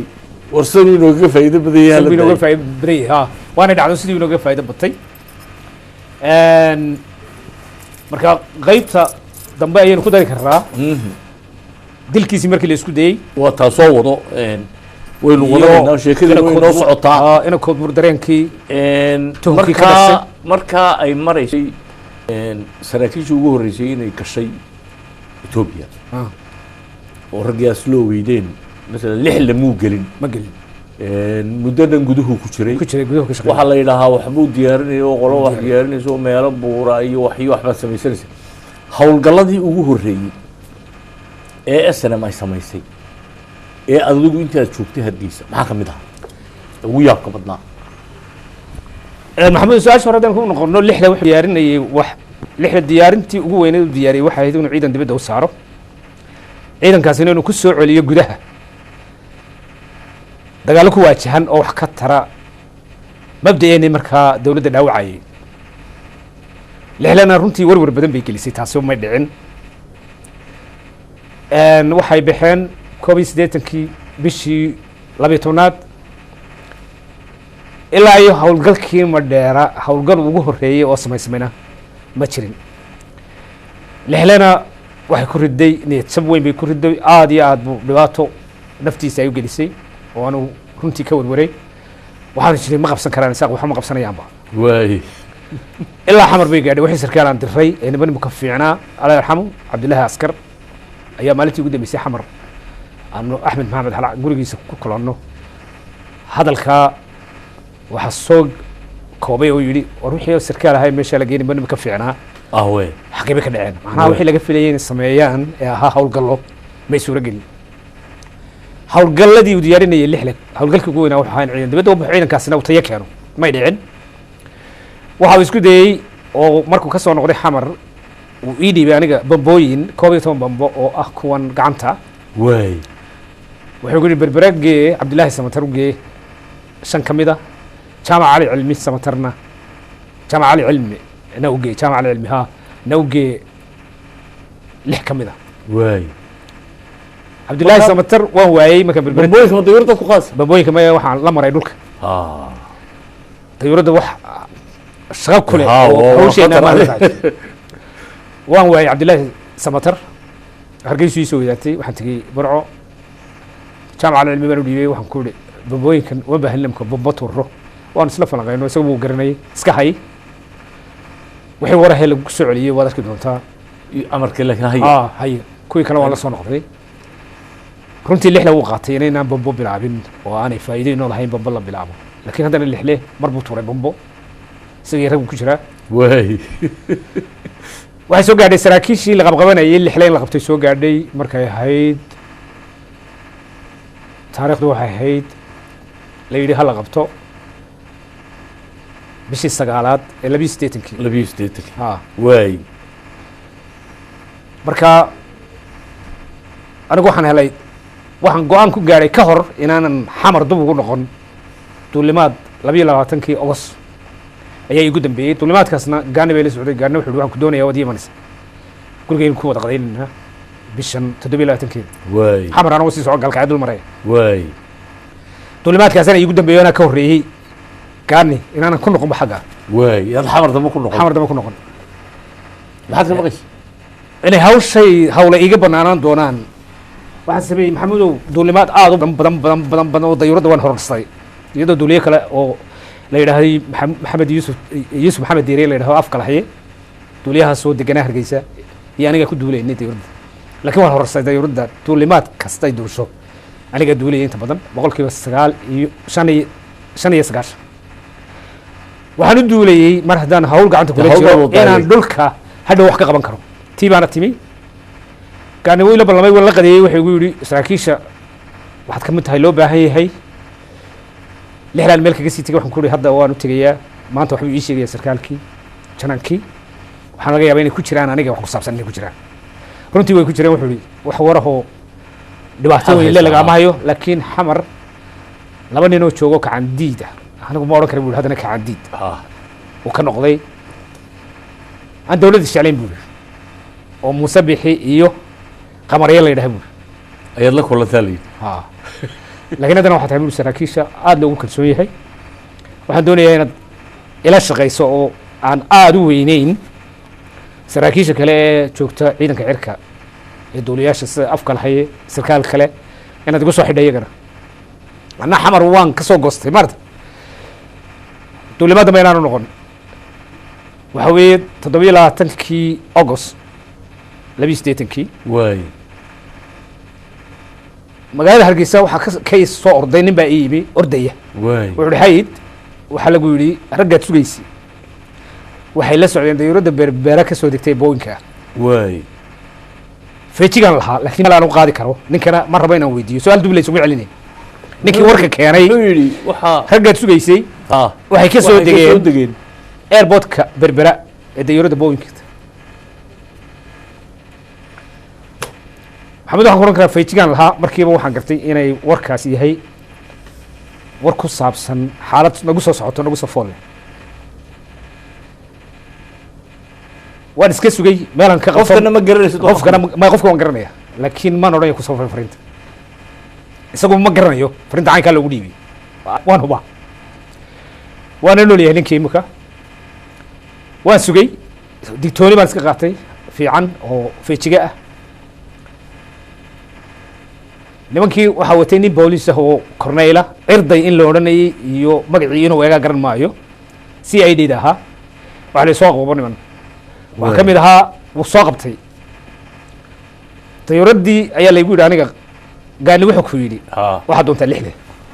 waay waxay sheegaya nin maxamed cilmi sabatar lagu bedelay oo hawiya oo kediye la yidhaho waay kediye wuxuu igu yidhi general gaani wuxuu ku yidhi 6 doon waxaan ku yidhi xaggee laga doonayaa wuxuu ihi lama hubo laakiin berberaa loo malaynayaa waxaad qaadaa ina jaacangeli aniga kii bergi dhawata ka noqday dowladda kumeel gaadhka ah ها ka noqday wasiirka arrimaha dibadda Ah. inuu ahaa baan filayaa wuxuu ihi qaad burcagee kadibna berbera tag waxaan ku ihi maxaa aniga laygu diray waa maalintaasaan fogeystay oo aan ka dheereeyey sidaan u shaqayn jiray ama sirtayda waxaan ku ihi maxaa aniga laygu diray wuxuu ihi way segtaan oo habar yonis baa isku tihin bu كذي كوي gudiyaa igu yidhi واي waan tegey ninkii baan dhigay ina jaacangeli baan burca dhigay berberaan tegey intii meelood ee ama dhiise ama مين nabad شرعت قلي وينام واحمد سو ما هي haa kaas waxaa baan filayaa ها وكينك qoladii qoladii waa Ah. damdamiskii raggii loo soo diri jiray ina dafle Ah, ah, ismaaciil ah. axmed cali abukor jaamac gaas mucaawiye raggii buu ka mid ahaan jiray badnaa ee waqooyiga aad ugu hawlanaa islaa damdamiska hadda miyeen hawsha wuxuu igu yidhi doon waan dhigay berbera ayaan xafiis kasta ama nabad sugil ha haato ama dhiisay ama ciidanka ama ninkii aan ogaayay dee loo xil saaray xuseen macalin ها oo afgooye wuxuu tegey maye daragodle waa kulayl daragodle u tegey waxaan kuli wax lagaa duway lixdan aad keento ها aniguna waan iska imi iska soo hoyday hargeysa امر كيف بدي قلت بس lixdan markiiba u tegey lixdan qariyay anigu واي قلت له دوني lixdan aqbali waayey adaa lagu qabanaya xaafadda dumbul qobaan ka helay oo gurigii uu ku dhawaa ku nasan jiray oo toddobadii habeenimo meelaha lixdan wuxuu yidhi سركال بوها ولي عيدا بدك كترسل lixdan ها may waa tii la eriyey واتي ليري لكن waa adar garan buu ku jiraa rag la doonaya in lasoo qabto weliba markaa wuxuu ihi rag gaani baa igu maalinta wala kulmay rag baa isaaq suuqa ugu jira buu ihi laba reer buu lahaa waddankeenu reer majeertaan buu ahaa reerkii ku xigayna isaaq buu ahaa isaaqna waa lagu jiraa rag baa doonaya buu ihi inaana iyagu tegin ugu jira waddanka marka kelmaddaasina waxay lahayd feejigadeeda waa lagu doonaya wad. lixdan kudhi waa lagu doonaya واي anagana maanta lay kaadiro waa lagu qabanaya واي raggii wax qabanayeyna waxaa ka mid ahaa injineerkii salebaan nuux la odhanayey iyobay soo qabteen ninkii oo habeenkaa ka horreysay la soo qabtay waxaan kuri waa lagu qabanaya adigu lixle habeenkii guri baan geeyey habeenkii ku-xigana guri baan geeyey 7 casho ayaan ka saaray inuu adarka runtii iska ogolaaday gurigii ku jiro maalintina cadceed daaradda iska fadhiisto wuxuu ku jiray 7 ama 8 Sebtembar bay ahayd ilaa iyo markii gaani la isku diray in la dilo waan anigu la galay undergroundkii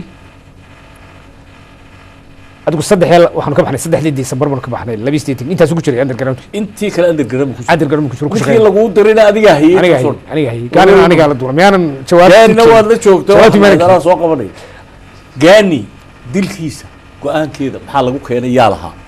maxaa dhacay go-aankee maxamuud ciidamadii dibadda u baxay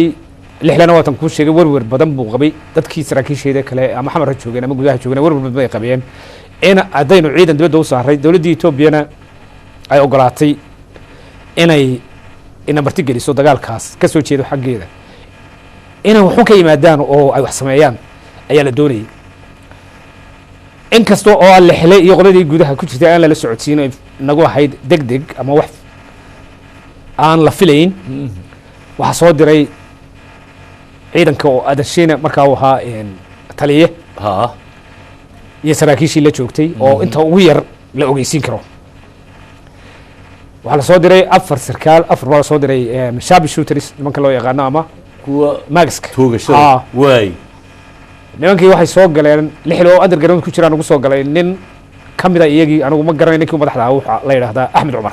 waay waa nin galbeedka degan waay laakiin 73 baa isagii maxamed cali oo hub si ay u dhacday iyagoo xeebta laga soo dejin la qabtay baa lagu yidhi hay waa nin tababar qaba jabhadeed oo aad u fiican buu ahaa ninkii oo warramay oo leh waxaad gaani inaan tukano 21 Oktoobar waay halka imanka laga dhigay hospitalka adna inaan halkaa ku toogano waay 23 bay marayaan markaa uu hadlayo waa 23 waay waxaan labiyo sideed saddex sideetan labi statekii wey labiyo sideetan ha waay inaan 21 Oktoobar tooganay buur laakiin waxaan roob iyo dhuumasho aan soo dhaafi karin weyn dhulkii ayaan ala hadhay buur 19 hargeysa soo galay buur wad maqlaysaa markuu anaa ugu soo galay ninkii undergroundkii ku jiray gurigii igu jiray isagoo loo warramay warbixin siduu ku ogaaday isdhaalka iyo warbixin bal aad fadhi war shaqeynaya allah waay nimankii lixle wuxuu ku yidhi waxba dili maysaan hawl kalaan idin dirayna waa jecleen iska jooga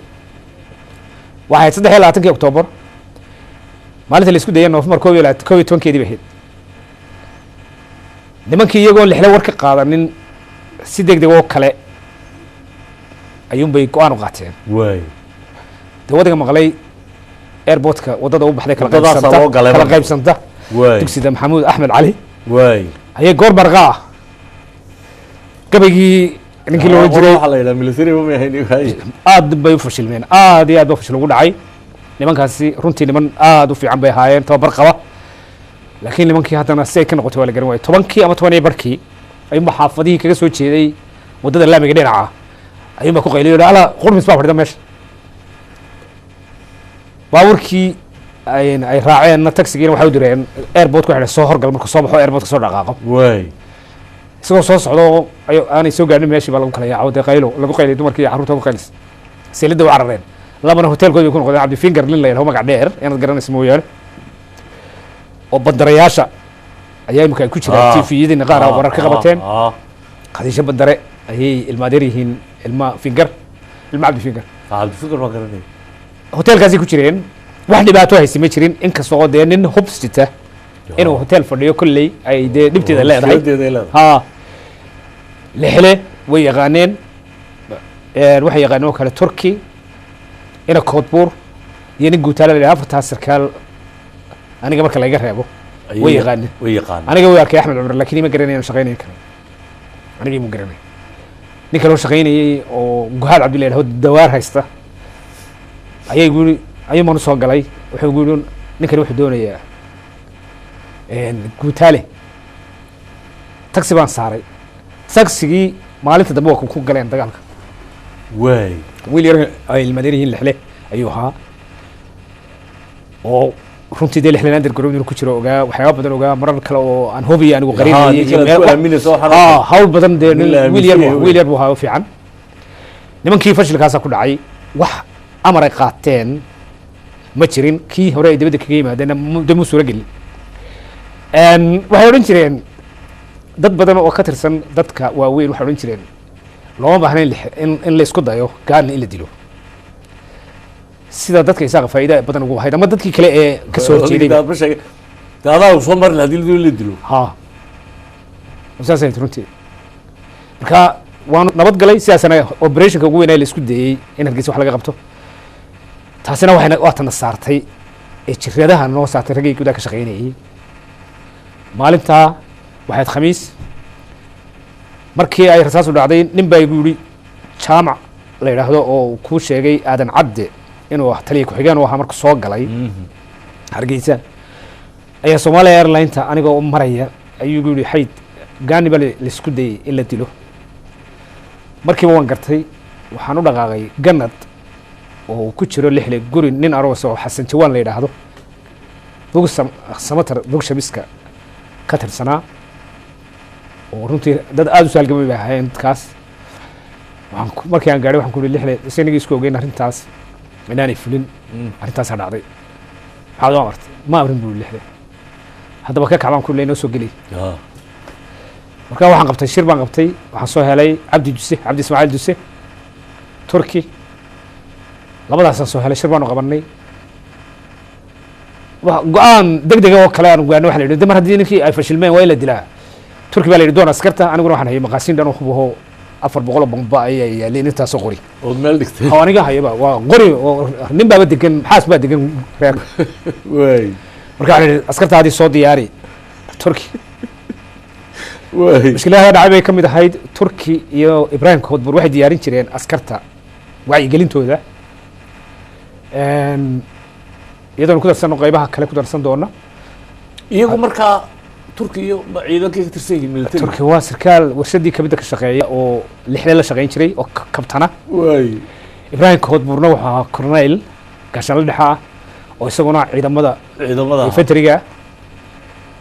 labada nin aadka u shaqeynayay ayay ahaayeen aniguna aakhirkii dambe aan soo gaadhnay markaa ay gaadhay September ay noqotay oo aanu wada shaqeynteeda isku soo baxnay laakiin waxyaabaha lixle aad iyo aad uu dhibaato u gaadhsiiyey shaqadu qabanayay bay ka mid ahayd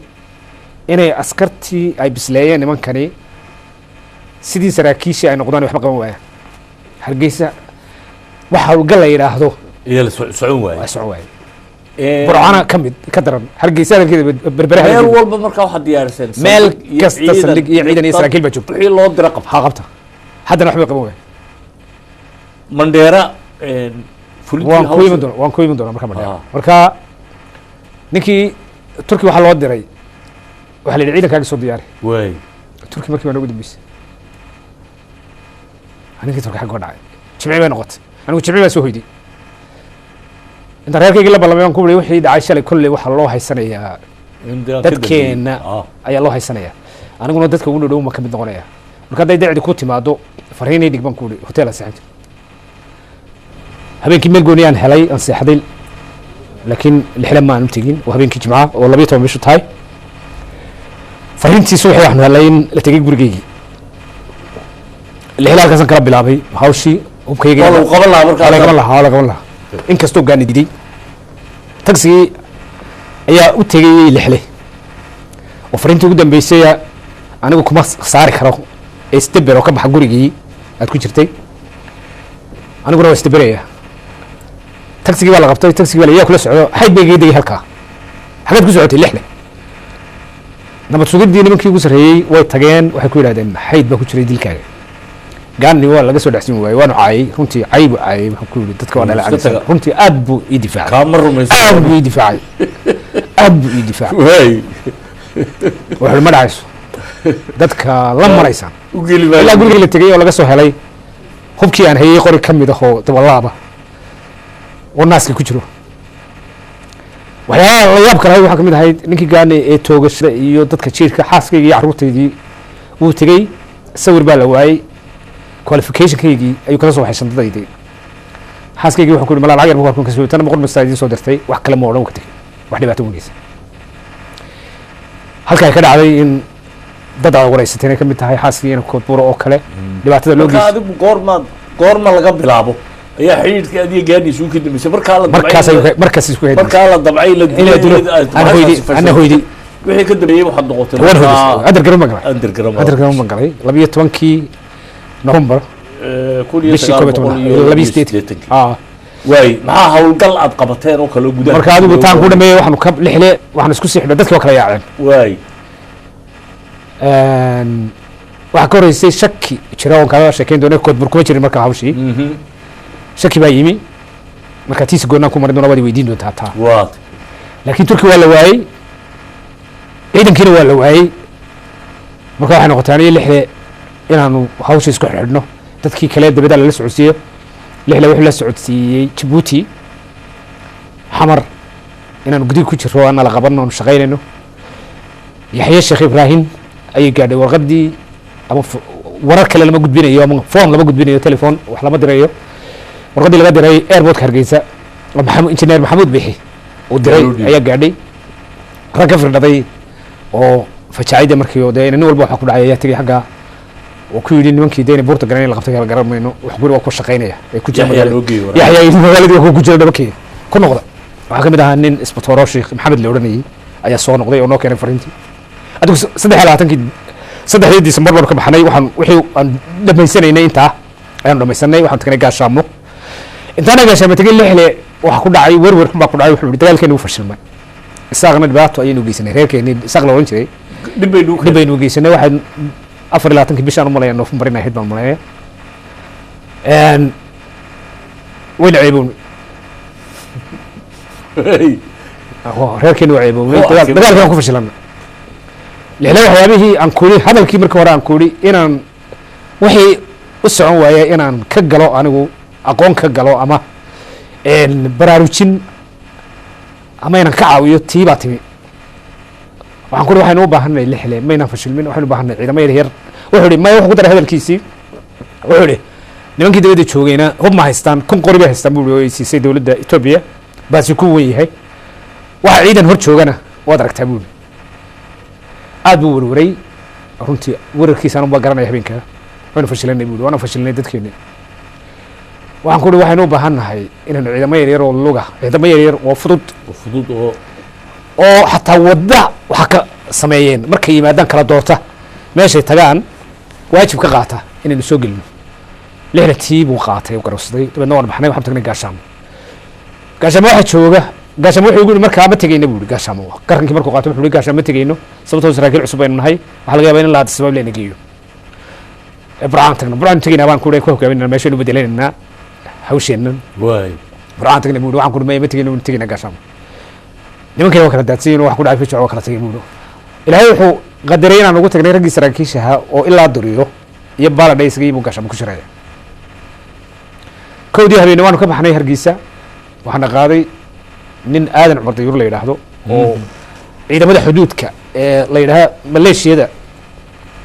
tuulo kasta degan ayuu laba sigaala ka mas-uul ahaa ciidamadaas sababtoo ciidamadaas oo dhan waa meel kastay joogaan ay leeyahay dadkeenu ama isaaq uu leeyahay markay ciidanka kale u baxay iyagana waa la habeeyey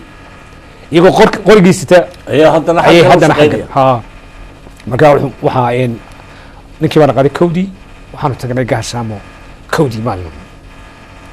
waxaa lagu shirayay khaatumo oo jenaraal gaani ciidan ku shirinayay isagoo oo leh jabhadihiina waxay laayeen dad iyo baabuur bay dhaceen u sida ciidamo ama dad maleeshiya oo degan hawdka ayaa dhacdeen oo layseen magtii ciidamada bixiya jenaraal ismaaciil baa joogay axmed ismaaciil baa joogay kowdii markii aan tagnay annaga wixii aan doonaynay waxaa ugu muhiimsanayd inaanu ciidankiis la helo lixle saraakiishu u galay wuxuu hawl gallacan kasta doon inaan samayno waxaanu nidhi waa in 3 meelood laga galaa baan marka hore kula soo baxnay galbeed dhexdhexaadkan iyo bari saraakiil markii loo sheegay waxay anagu dee diyaar ma nihin dad aanu ku xidhannahay oo jooga galbeed oo naga hogaamin kara ciidanka ma hayno garabshii noqot qoladii barigana waxay yidhaahdeen burco dadka ugu tagtaan ee gudaha ku jira arrintaa wax nagala qabta dhah kadib markaa annaga noo soo sheegay burco markaan tagnay qoladiina waxay yidhahdeen anagu rag war sheegtaa wadaay anagu rag saraakiil iyo ciidan wada ma nihin rag sibilaal u badnaayeen oo macallin institute ka shaqayn jiray nin kale loo oran jiray cabdiraxmaan cabdilaahi kharbud rag kale oo badan ayaanu helnay oo ah bariga adigu burcaanu tagnay burcaanu ka samaysanay haddana inaanu hawsha ka hogaamino labadaa meelood markay soo taagtay lixle waxaan ku ihi anaa tegaya marka anaa aagga dhexe tegaya waxaan ka baxay 7 subaxnimo ima odhan lixle nin caloo adag buu ahaa ima odhanin yaad u tegeysaa goormay saragteen goormaad xidhay wax doona ima odhan waan tegey maxamuud waxaad moodaysaa ninkii aan doonayey inuu isugayo meeshii sii taagan yahay meel dari mara la yidhaha tuulo yaroo la yidhaha ayaan beertiisa waar mey tuuladii baan weydiinay markaas waa ka beerta taagan waxaan la tagnaa 5 daqiiqo waxaan u sheegay ninkaa inaan ciidan keenayno wuxuu igu yidhi sadigii layidhi waa baxay baan ku laakiin waan soo noqday waa nin aad taqaanin niman aqaano niman aqaan madeer baano labadeeda abaal madeer labaad wuxuu yidhi sawtii leeyidhi wuu baxay waa run waxaan ku yidhi waan soo imi waata inaynu berina isugay inaad hawl hadday timaado wax ka qaban karayso ciidan baan keenaynaa ciidanka waxaan u baahannahay inaad inta meelood u baahan yahay ciidanku wuxuu u baahan yahay waa taqaanaa nin ciidan buu ahaan jiray isagu waxaana ku imanaya lixle ayaa ku imanaya anigu waan baxaya ciidankan keenaya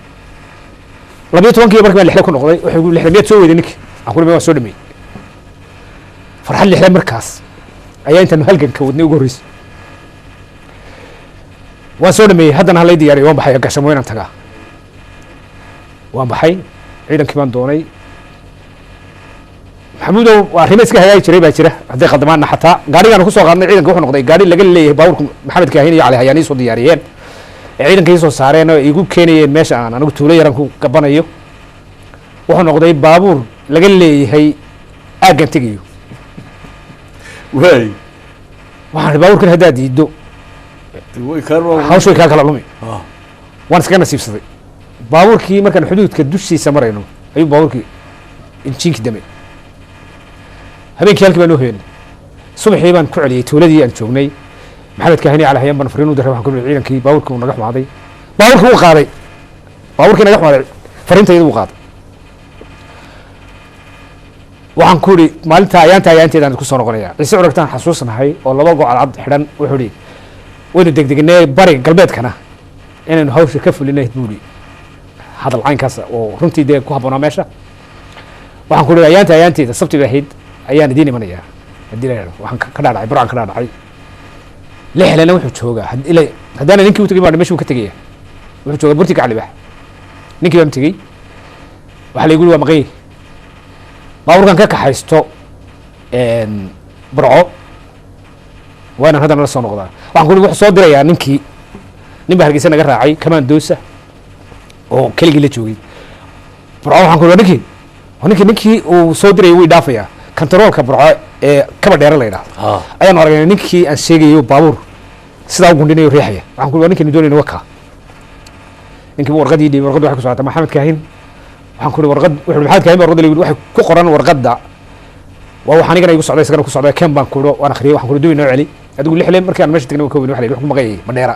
sahan buu bilaabay lixle sababtoo waxyaabihii aan kusii ballanay uu qabanayay intaa waxaa ka mid ahayd inuu sii barto isaga laftiisu jidadka buurta burcaan ku noqday waan soo noqday go-aan maraya kantarool bay leedahay mar walba waxaanaad iska dhex socotaan haa kantarool bay soo maray doonayay ishu kuuli wadiga dee dayuuradii ka soo degay soo fadhiistay dhulkii iska dhex socday waa lagu doondoonay waa la doondoonay dawlihii gaanina waata waa la doonay dabcan maximum waxaa la saaraya heerka ugu sarreeya in haddana burcaan tagay hargeysa waxa weeye runtii waxa ugu weyneyd baabuuri waxba raaci la hawaa'i mehido ma garanaysaa maxamuud waa runtaa waxay lahayday tixgelinteeda cajiib saraakiil dee kullidiya hol ogaaday dowladdii kullidiya in la doono oo la helo oo la qabtaa laakiin haddana indha adayg iyo in la socodsiiye hawsha in hortaalla ayaa ka xoog weyneyd oo ka muhiimsanayd oo sida hawlaha dambe markii bilaabmay aad u aragtay inay de waa in waxaan la filayn la yeelo weya sidaasaan ku marayay aan soo soconno hore u soo soconno markaa wuxuu bilaabay ninka la yidhaaho lixle inuu isna sahankii iyo buurtii usii saameeyey mayrtii burcaan ku noqday waan kusoo noqday habeenkii labaad waxaan ku ihi saasaa dhacday ciidankii waan keenaya waan imanaya sidii waan ku keenay ciidankii ayaanteedii sidii waan ku keenay ciidanku maxamuud rag baa ka sheekeeyey laakiin intii hore anigu cidi maan sheegi jirin caawa laakiin mar haddaan taarikhda sheegay waan ku sheegaya ciidanku waxaa 930 ayay ahayd askarta aan soo qaadanay 42 ay ahaayeen 5 waan celiyey baabuurkii waan ku celiyey baabuurka aan doonayna baabuur reer barya buu noqday darawalka wadaana darawal reer badi buu noqday baabuurka waxaa lahaa nin la yidhaha suudi ayaa lahaa baabuur la qabtay oo intay xabashidu qabsatay lagu hayey oo aysan intu ka furfurtay gaashaamo ayay ahaayeen waddanka soo geli kareen marka waxaa lahaa nin suudi la yidhahdo isxigeen ninka la yidhaahdo ina koosaar darawalku wuxuu ahaa nin reer barya haddii lasii sheego beesha habar jeclo ka ahaa 5 baan celiyey 42 930 ayaan soo reebnay dhulkana garanaya ciidan ma garanayaan meelay garanayaan ma jirto waay laakiin ciidanka waxaan ku soo daray 3 sarkaal 2 sarkaal oo kala dooranay oo cabdixakiim ka mid ahaa oo nin maxkamada ah oo sarkaal civila iyo nin kale oo aad u fiican oo cabdiraxmaan maxamed xasan la yiraahdo oo cabdiraxmaan maxamed xasan iyo isagaba tixgelinta waxaan u gelinay ciidanka yaqaanin hadday gaashamale joogeen ciidanka yaqaanin ciidan aad u fiican oo saraakiishii iga horreysay way qawadeen runtii ciidannimadiisa iyo aagga markay yimaadeen sida ibraahim dhegaweyne oo kale muxuu ahaa aadan cabde runtii way salowgeen laakiin annaga aad baan ugu haweynaanay raggii aanu saaray sababto waxay sameeyeen hawl aad u fiican oo ah inay aagga aynu degno oo dhan xuduudkiisa in laga aqoonsado jabhaddeenna inkastoo dadka deegaanka sida u sheegeen baqanayeen oo aanay aad ugu dheerayn lakin haddana qorigay bixiyeen ciidankana way bixiyeen ciidanku tababar ma lahayn waa runtood laakiin haddana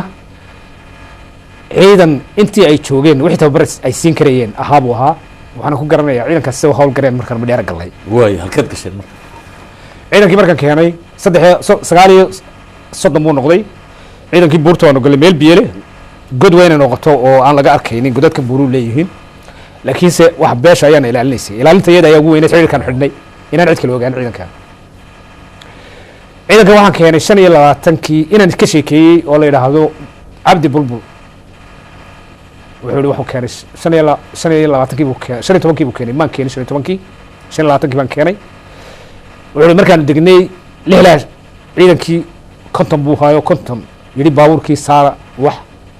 oo 160 jawaan oo wuxuu qaaday nuurada ma qaadin 160 nuurada lama saari karo baabuurkii cara yar baan saaray 5 inanna waan ku daray ood weyne iyo cabdifaarax iyo meel ku baydh waan ku ka bax halkaa way baxeen shidaalkoodana way siteen godkii markaanu gallay saraakiisha iyadii saddexdii sarkaale kala lagu qaybiyey nin walba 3 unug baa loo qaybiyey ciidanka 13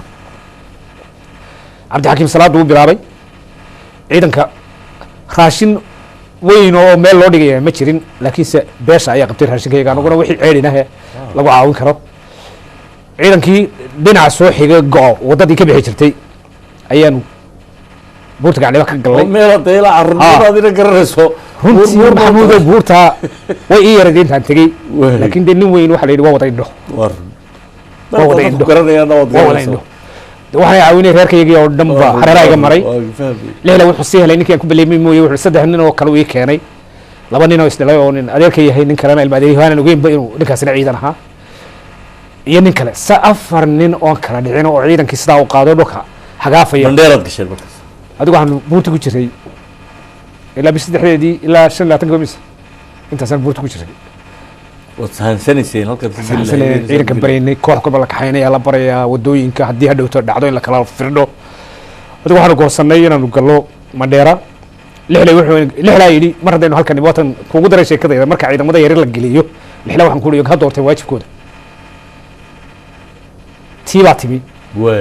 lixle sahankiisii hore inta ka maqnaa wuxuu sii gaadhay go-aan in mandheera aynu gallo ay ugu mactahay meesha la galaa waxaanu ku saambabaxnay oo hore maaya kuwii gaashaamana kuwaana odhan anigana iguma odhan burcana laguma odhan cidna laguma odhan 3 sarkaal intuu gooni fadhiisay buu yidhi waxaan doonaynaa inaanu gallo mar haddaynu halkan nimi halkaas ugu mac sahankiina waan sahmiyey buu dusha jeelkiina waa kaa xerada ciidankana waa taa lixle waxaan ku idhi way fiican tahay laakiin xeradaynu u baahanay inaanu gallo intaan kala faqay 2 nin ee kale runtii in lagala faqa may hayn laakiin haddana sida aan ku soo shaqayn jiray ayaa ah lixeedalisi lama samaynaya inay soo koobmaan lakala faqi aad u baratay waxay idin 11 aanu gallo laakiin waxaan ku uri waynanu xerada gallaa lixle ina maxamed case iyo nin kale oo xuseen la yidhaahdo aada u fiican oo nin ciise muuse ah oo xerada ka shaqayn jiray ayaa xeradii galay ninkii baa meel walba tusay 7 meelood buu tusay ka mid tahay gurigii taliya guri meel madaafiici taallo meesha hubku yaallo iridka weyn halka laga soo gelayo waa sahansan waa sandooni soma galabtii dambaan dhaqaaqnay ciidanka waa shubnay maxaynu u baahanay waxaan u baahanay inaynu baabuur fudud oo degdeg oo 2 baabuur ah hadday yaryar yihiin hadday weynna baabuur weyn hadday waxay naga dhacmaan ama naga dhintaan aan ciidankeena ku qaadano baxno waxaanu ciidankii logeysanay buurtii ilaa iyo abdaal baabuurtii hargeysa berbere ka imanaysa baan doonayna inu qabanno baabuur kale oo soo baxdo xagga hargeysa badan laga filmaayo waqti habeenkii waa 1 ilaa 2 meelaha wey doox weyn ay halkaas leedahay baan aniguna reeriyo isla dhac taagay xagga sheekisoo berbere xigta cabdixakiimna xagga kale baabuurkii la qaban karaa baan ahaa qabo baabuuraanu qabanaba waana weyne baabuur walba raray kani waa sabaax oo tiyota waa raray kani waa kan waxaa nagu soo baxay baabuur isjiida oo maran saacadda iyadana gabaabsi baabay kusoo dhowdi waxaanu meeshii ku gaadhin waan u baahanay baabuurkii baanu joojinay waa kusoo baxnay ciidankii waanu qaybinay waxna jeelkaan u qaybinay waxna waxaanu qaybinay xeradii weyneed ciidankii weynaa intii badnayd baanu u qaybinay cabdixakiim iyo sarkaalkii kale iyo ninkii kale ku sheegayey oo xuseen la yidhaahdo nin taf ahaa waanu nidhi iridaa tus xabada ridin adig markaad iridaa tusta ka baxa qorigiisina sita waa ninkii sahmiyey la sahmiyey lixle iyo meesha marka waxaa laga yaabaa cabdiraxmaan maxamed caseenaan uu xasuusan karin dhulkii ay mareen waana habeen ninkii baa soo taagay isagoo halkaas ka baxay markaasaan ugu dambeysay lixle aniguna ciidan yar adigu kantaroolkii waanu nimi kuwa waxaan ku soo dejinay meel aan u malayn karo inay tahay 500 oo tallaabo ama mitir ayaan ku soo dejinay socda baan u dhigay kantaroolkii waan soo taagnay kantaroolkii waxaa naga helay askartii lagu yaqaano waddankeena markuu baabuurku istaagay leyrka dami qorigii wuxuu soo qabsaday isagoo askarigaasi u soo socday iyo habkiisa iyo quruxda iyo geesinimada ayaabis askarigii intuu soo socday wuxuu dareemay saqaale inay ka baxday xagga dambe askartaydaan ayay ka boodeen xagga dambe qaar wuxuu ku shubay qorigiisii waa ku riday waxay naga dhaawacday wiil laakiin islamu markii dhulba lama dhicin ba isagii dhulba lama dhicin gaadhiga ayaan ani lixda ku jiraa baaburka waxaan ku jiraa shirka darawalku bidixdaas weeye lixda dhexda ku jiraa xaggan ku jiraa ninkiioo gashan raincoatkii ayaa hoostayda sidaas oo iga yar horeysa taayirka agtiisa ayuu ku soo dhacay dhiigiyo waa ka degnay kamba boostihii ninkii kan boostaay ordayay isna qor la ordayay lagu furay xabadii inuu dhintay iyo ninkaasi inuu dhaawac noqday ma garanayo waad gashay waanu dhaafnay saqadhii baa leyrkii la damiyey xaggana alaam ka dhacay nimankii weli rasaastii bilaabin ayaa alaam dhacay rasaastii dhacday darteed kuwii gelayay dugsigii tababarka adigu way soo galeen ballanku waxaa in la dul mariyo oo argagax lagu rido laakiin kolley dee dadku ma wada controli karo raggii oo kabaha ku sita waxa weeyaan bishii 31 waxa way bish 3 weeyaan December waxa way June waxa la January 3 weey 3 iyo 9 siniina markaan gaadhnay anaguna jeelkii ku dhownahay oo generator aan damino ay ahayd generatorkii uu damiyey washmankii isaga ka carray si damiyey intaan jeelkii gaadhin bay rasaastii bilaabeen bahal fiisay baasuka saano dul maray oo ana de wax buurihii aad garanayso oo aan rasaas aynkaas weligeed naar uga dhacay ollayban beerkaan dhulka dhignay waxaan wadanay saddexdii askariye kale aan kala soo baxnay taabo gooray ka soo saareen askartayada waxaan ku leeyahay tababarka Ibrahim iyo way qawdeen laakiin askarta aan ka haynay ee miiga u badnayd tababarka ay qabeen waxaan ku jaleecadii saa u jaleecayeen ka degay baabuurka way soo saareen saddexdii askari kale way soo saareen oo guntan markii balcad ahaa saddexdii askari markii rasaasi naga gooday oo aan arkayo ninka gaastay ordaya buurta raggii dugsiga tababarka waxay u badnaayeen ciidan markaa yimi laga keenay aan malay baydhabo laga keenay tuulada go'oon aan ku dhaafnay markaan soconaynay ayaan ku dhaafnay ciidankii oo kaba ku weysay tooday xuwa 19 cadada sidaa u arkaysa ka arag raggii wayna wada dhaafeen saddexdii nin markii ayuu nin ku booday jiray oo waa ku shaqeeyay dawladda waxaan ku ka qaad sida waana nagu dawladda shaqeynay saa ku yiraahdo halkaasaan halka ka bax xagee halka ka baxan ku soo noqonay saddexdii waxaana fiilaynay adduunyada Soomaa saddexdii nin kale labadii nin kale oo ama intaan uu horta u dhintay ninkii sadeega ahaa ka kalena aan filayo inuu dhintay sababtoo rasaas wadan baa ku socotay qorigiisina way soo qaadeen markaanu dhaawac aakhirkii meeshu wad jabisay maxaabiista soo gurtay maxaabiista Maxamuud tashigayaga waxa kamid ahayd maxaabiisna la kaxayn way muhiimadu waxay ahayd in meesha joogitaankeena iyo tigiddeena iyo burburuska inaan muujino way haddaad kaxayso maxaabiis waxa ku jiray 324 ayaa ku jiray maxaad ku guri waday waxa ku jiray dad silsilad ku xidhan oo dilka xukuman waxa ku jiray dawliye xabashiya oo major ah oo dagaalkii 77 la qabtay waxa soo dhan ka sii tashanay waxaan hadday dawliyaha xataa kaxayno magacay loogu jira laakiin hadday dhibaato gaadho waxay dhibaato u leedahay dawladdan Ethiopia ay xiriirka leedahay saraakiisheedu waxaan isku ogeyn in la furo uun meesha ciidankii baa la weeraray iyo madheeraa la weeraray intaasaa ku filan ujeeddadana waxay la soo hogaamiyo markaan kugu noqdo sheekada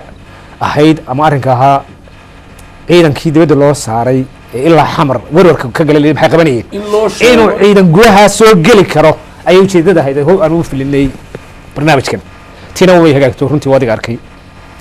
khalalaasayaashi dhacay ilaa intii ugu weyneed bay idin noqotay muhiimadii ugu weyneed taas ahayd mandheeraa bay jabiyeen in ciidan geli karo siyaasad ahaana dawladda adduunka inay aqoonsadaan dee inaanu dagaalamayno dawladduna aqoonsato in dagaal jiro ay gudaha yimaadeen shacbiga oo aad u liitay moral ahaan oo aan aaminsanayn inuu aaminsanayn waa la idin taageeray intii isku mar bay dhacday maxaa halkaa markii mandheeraad qabateen kabacdi waxa weeyaan 83 baa la soo galay dabcan hawshaasi hawl waxay idin noqotay hawl fusho magac iyo geesnimo keentay noqotay la isku raacay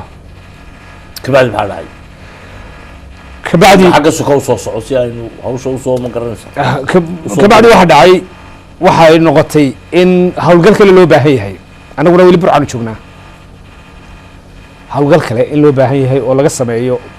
bari galbeed baan leeyahay waxaan yimi saraakiisha maadaama uu madax ahaa lixle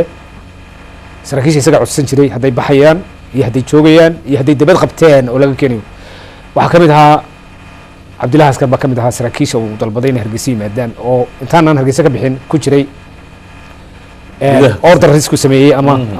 codsigu sameeyey gaashaamaan isugu nimay cabdillahi askar intaanaan markii madheere la sameeyey kadib bendoodii markay saarayd waddanka waan soo gelinay lixde iyo turkiba waxaan soo gelinay burco waxaa lagala ballamaya inay hogaamiyaan laba arrimood. askartii berigii hore hawlgalka samayn kari weyday ee hargeysa ku diyaara inay hawlgal ku adeegsadaan oo ay sameeyaan taa, iyo inay soo hogaamiyaan oo ay bisleeyaan jiidda ku sameeyaan wacyigelin ay soo geli karaan ciidamo ka iman kara duryo iyo dabayl weyne ama quraca ama xarshin ama intaasoo dhan aaggaa ku beegan inay intaa diyaariyaan. waxaa ku dhacay cabdillahi askari iyo turki waxaa ku dhacay dhibaata ka hortimi. cabdillahi askar wuxuu ka maqnaa in badan buu ka maqnaa hargeysa.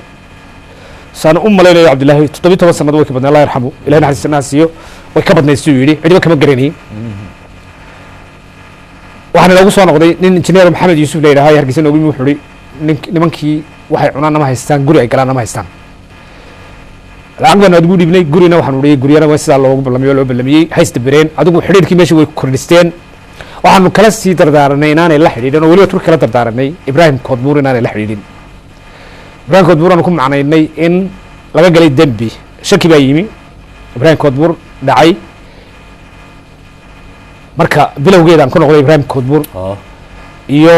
turki waxay qaabilsanaayeen askarta wacyigelintooda, waa askarta ciidanka ah.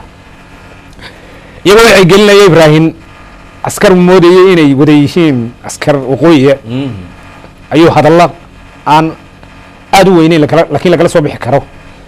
aynu wax qabsanno ayuu ujeediyey. waxaa ku jiray askari kale oo reerkaa lala dagaalamaya maaha. tigaani bay gaadhay, wuxuu diray turki, xamar buu gudbiyey turki, sarkaal kale oo isaguna markii dambe ku dhintay dagaaladii xuduudda ku dhintay. ilaa 5 askari intaan garanayo ama 7 intaa turkiya waxa loo gudbiyey xamar buu gudbiyey. ibraahim koodbuur oo hawsha ay ku socoteen wuu la soo haray. ibraahim lagama shakisanayn, wuxuu ahaa nin shaqaynayo oo aada u tafa oo bacdeedana hawsha hargeysaha lixlaan la shaqaynayey. waa samayn kartaa horka uu gaani qabtay, kuwaana diray gaanina ay ibraahimna ahayd hawsha dhexdhexaadkeedu inuu la soo hadhiinkaasi tahay inuu sii ogaado war badan oo daba socdo. taa madaxaygaanu gelinay ama maskaxdaygaanu ku qabanay. ibraahim kamanaan shakisiinin ilaa shaqayso baanu idhi siduu shaqee. waxaa dhacday inuu siiyey qalab gaani ibraahim. waxaan uu sheegin lixle qalabkii si kale baa loo soo ogaaday, laakiin muu moodayn dee inay dhibaato leedahay hadduu wax siiyey. shaki baa ku dhacay lixle, andargarwadna lixle wuu ku jiraa. lixle wuxuu ku yidhi ibraahim hawsha waynu ka baxnay waa joojinaynaa, waan dhoofayaa basaboor baan qaadanayaa, basaboor ii raadi. aniga ibraahim baa ii sheegay. ibraahim baa yidhi ninkii lixle wuxuu yidhi hawshii waa jooji, basaboor cadda waxbaan ku qornayna ii doon, basaboor forgery laygu sameeyo ayaan samaysanaya. waan gartay hawshii in wax dhaceen. lixle aan arkay ugu tegey undergroundkii maxaa dhacay baan ku uri. wuxuu ihi ninkii de gaani baa siiyey alaab, xidhiir buu la yeeshay. waxaan ku uri so anigii aniguba gaani la duulayey ee intaa shaqaynayey maxaa ibraahim maxaa galay ee lacagta uu siiyey 10 kun uu siiyey aan ku sheegan kuri waa kan 10 kun uu siiyey ku nidhi oo xaraan cuni mayno 10 keenu siinayna masaakiinta. wuxuu yahay sidaad uu soo sheegay. waxaan ku uri arrintaasi waxay keenaysaa kulley natiijo aan wanaagsanayn. taayadoo ka dhalatay ibraahim waxaan ku nidhi hala xidhiin cabdi salaam turki hala xidhiin baan nidhi. waan ku celin waliba 3 goor baan ku celiyey way la xidhiidheen. weliba cabdiraxmaan turki waa la xidhiidhay. cabdiraxmaan baa loo jeeday berigii hore, laakiin salaamkan wuxuu ku yimi waxay ahayd code aanu iska afgarano ayuu ahaa oo kii hore laga daayo. arrintii shaki bay keentay, haddana iyagii dhexdooda keentay. waxaa noo timi fariin naloo sido waxa la yidhi warqad bay ahayd, waxaa soo qoray allah yarxam cabdillahi askarkii. waxaa ku qoran ninkii dee wuuna raadinayaa una basaasay waana nadiimaya, maxaan ka yeelaa ma dilaa? su-aal caynkaasa ku tiilay. lixle saxiix buu isiri. waan ka qabtay. waxaan ku dhimay waxaad tidhahdaa idinkaa meesha jooga ka fiirsada arrinta. waxaa ka firsan weydaan bay markaa degdegin. de waata arrintii dhacday ee cabdillahi askar oo ku dhaqaaqay isagoo uu raadinaya una baxay ibraahim koodbuur dilkiisa in la qabtay. aniga cabdillahi baa afka nooga sheegay, aniga qof kale ima sheegay, cabdillahi baa sheegay allah yarxamo. waana jirtay dee shaki baa dhacay, waana dhacdaa adduunyada way ka dhacdaa, waa wax dhaca. haddii qof uu gunfurayo hawsha isku ogeydeen way dhacdaa muu qaldaneen laakiin ilaahay wuxuu ka dhigay tii dhinaca kale iyo guushii u soo hoyatay ee labaad ee operationkii hawlgalkii aan doonaynay annaga waxaan baxay burcan ka baxay markay taasi noqotay waxaan isdhihi hawlgalkii ciidanka soo qaad gaashaamo maxamed kaahin baan waayay hubna waayey ila hubkiina waan waayay maxamed kaahin xaguu maqay dadkii waxay ku maqan yihiin jigjiga ilaa jigjigaa socda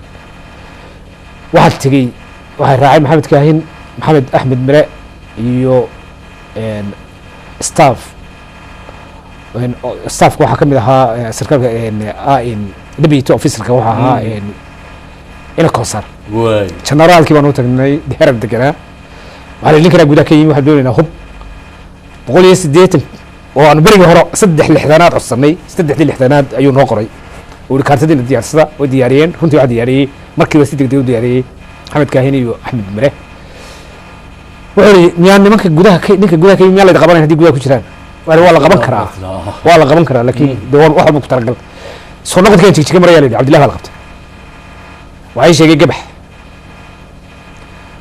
waa maxay waxaan ku yidhi waa la qaban karaa laakiin insha allah khayr bay noqon 24 hours bay gaadhin markii laygu yidhi waa la soo daayay anna sidaasaan kaga baxay burco lixdan oo iga soo dhabaxay hawlgalkii labaad aan doonaynay sidaas ayuu u noqday hawlgalka aad aragtay ee keenay waxaa la yaab kale oo markaanu dheeri jirnay lixle waxaanu u darnay markaan anigu ciidanka kaxeeyey la gaashaamo laakiin lixle ayaanu ku reebnay si uu xuriirkiisa uga sii xidho markaan ka soo noqday gaashaamo ayuu yidhi idaacadihii adduunka meeshaanu dhegeysanaa waxay dhahay nimankaasi waxay samayn doonaan wakhtiyaalada soo socda hawlgallo elbaraksiya duuliye maxamuud maxamed xayd waxay noo maraysaa hawlgalkii labaad ee ugu yaabka badnaa ee snm ay samayso oo ahaa inay kala soo baxdo cabdillaahi askaro hawshiisii rag badan oo horena ka warramay taana wada tulisay buurahaas haddana soo gashay hawlgalkaa buuraha waa run maxaa idinku kalifay buuraha inaad soo gashay maxaa ujeedadaad ka lahaydeen maxay maxamuud ujeeddada laga lahaa hawlgalka buuraha wuxuu noqonayay iyada oo runtii moralka dadkeennii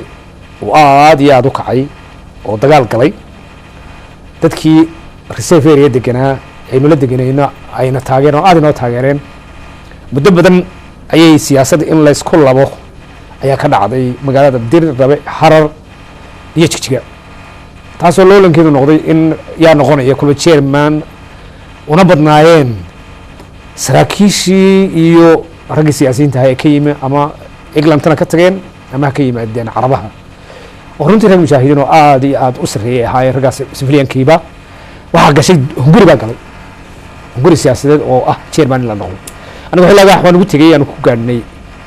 sheekh yuusuf sheekh madar ayaanu ku gaadhnay sheekh cali madar shirweyne la yidhaha shirweyne saddexaad oo ka warramayey boobe ayaa dhaweyto oo ay ahayd 18 May ama ka horreysay ayuu ka warramayey shirweynaha saddexaad ba harar lagu qabtay waxaa la isku qabtay in loo daayo sheekh yuusuf iyadoon waxba ka soo wareegin jijgu baa la isla yimi waxaa la qabtay extra ordinary waxa la yidhaahdo shiraan caadi ahayn oo qurbaagadiya dhag dhag dhag in koosaar baa soo baxay cabdiqaadir koosaar loolanka ka dhexeeyey meesha runtii cidina ma filayn inuu soo baxo cabdiqaadir koosaar cabdiqaadir koosaar intuu meeshii hayey waxay noqotay in lala sugo haddana extra ordinary baa la isku dayay isaga laftiisa in lagu rido loolan siyaasadeed oo aada u fool xun oo aan la socon dagaalkii aynu galay laynaga guulaysan lahaa hadduu og yahay siyaad barre sida nahay runtii waynaga guulaysan lahaa ayaa ka dhacay wuxuu ku xanibay dadkii iyo saraakiisha waxay ku xanibay jigjiga iyo harar iyo dirdhab isqabqabsigii radisyada lobing laba wareego gacanta lagu qabsanayo hayd hebel wuu idiiday igu ridi maayo hebel waxa dee 60kii iyo 9kii berigii aynu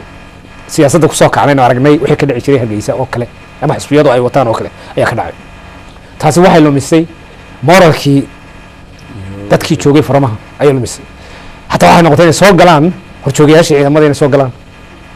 in hadda dagaalo lagu soo qaado oo ay guulaba keento ama keentay dad markii dambe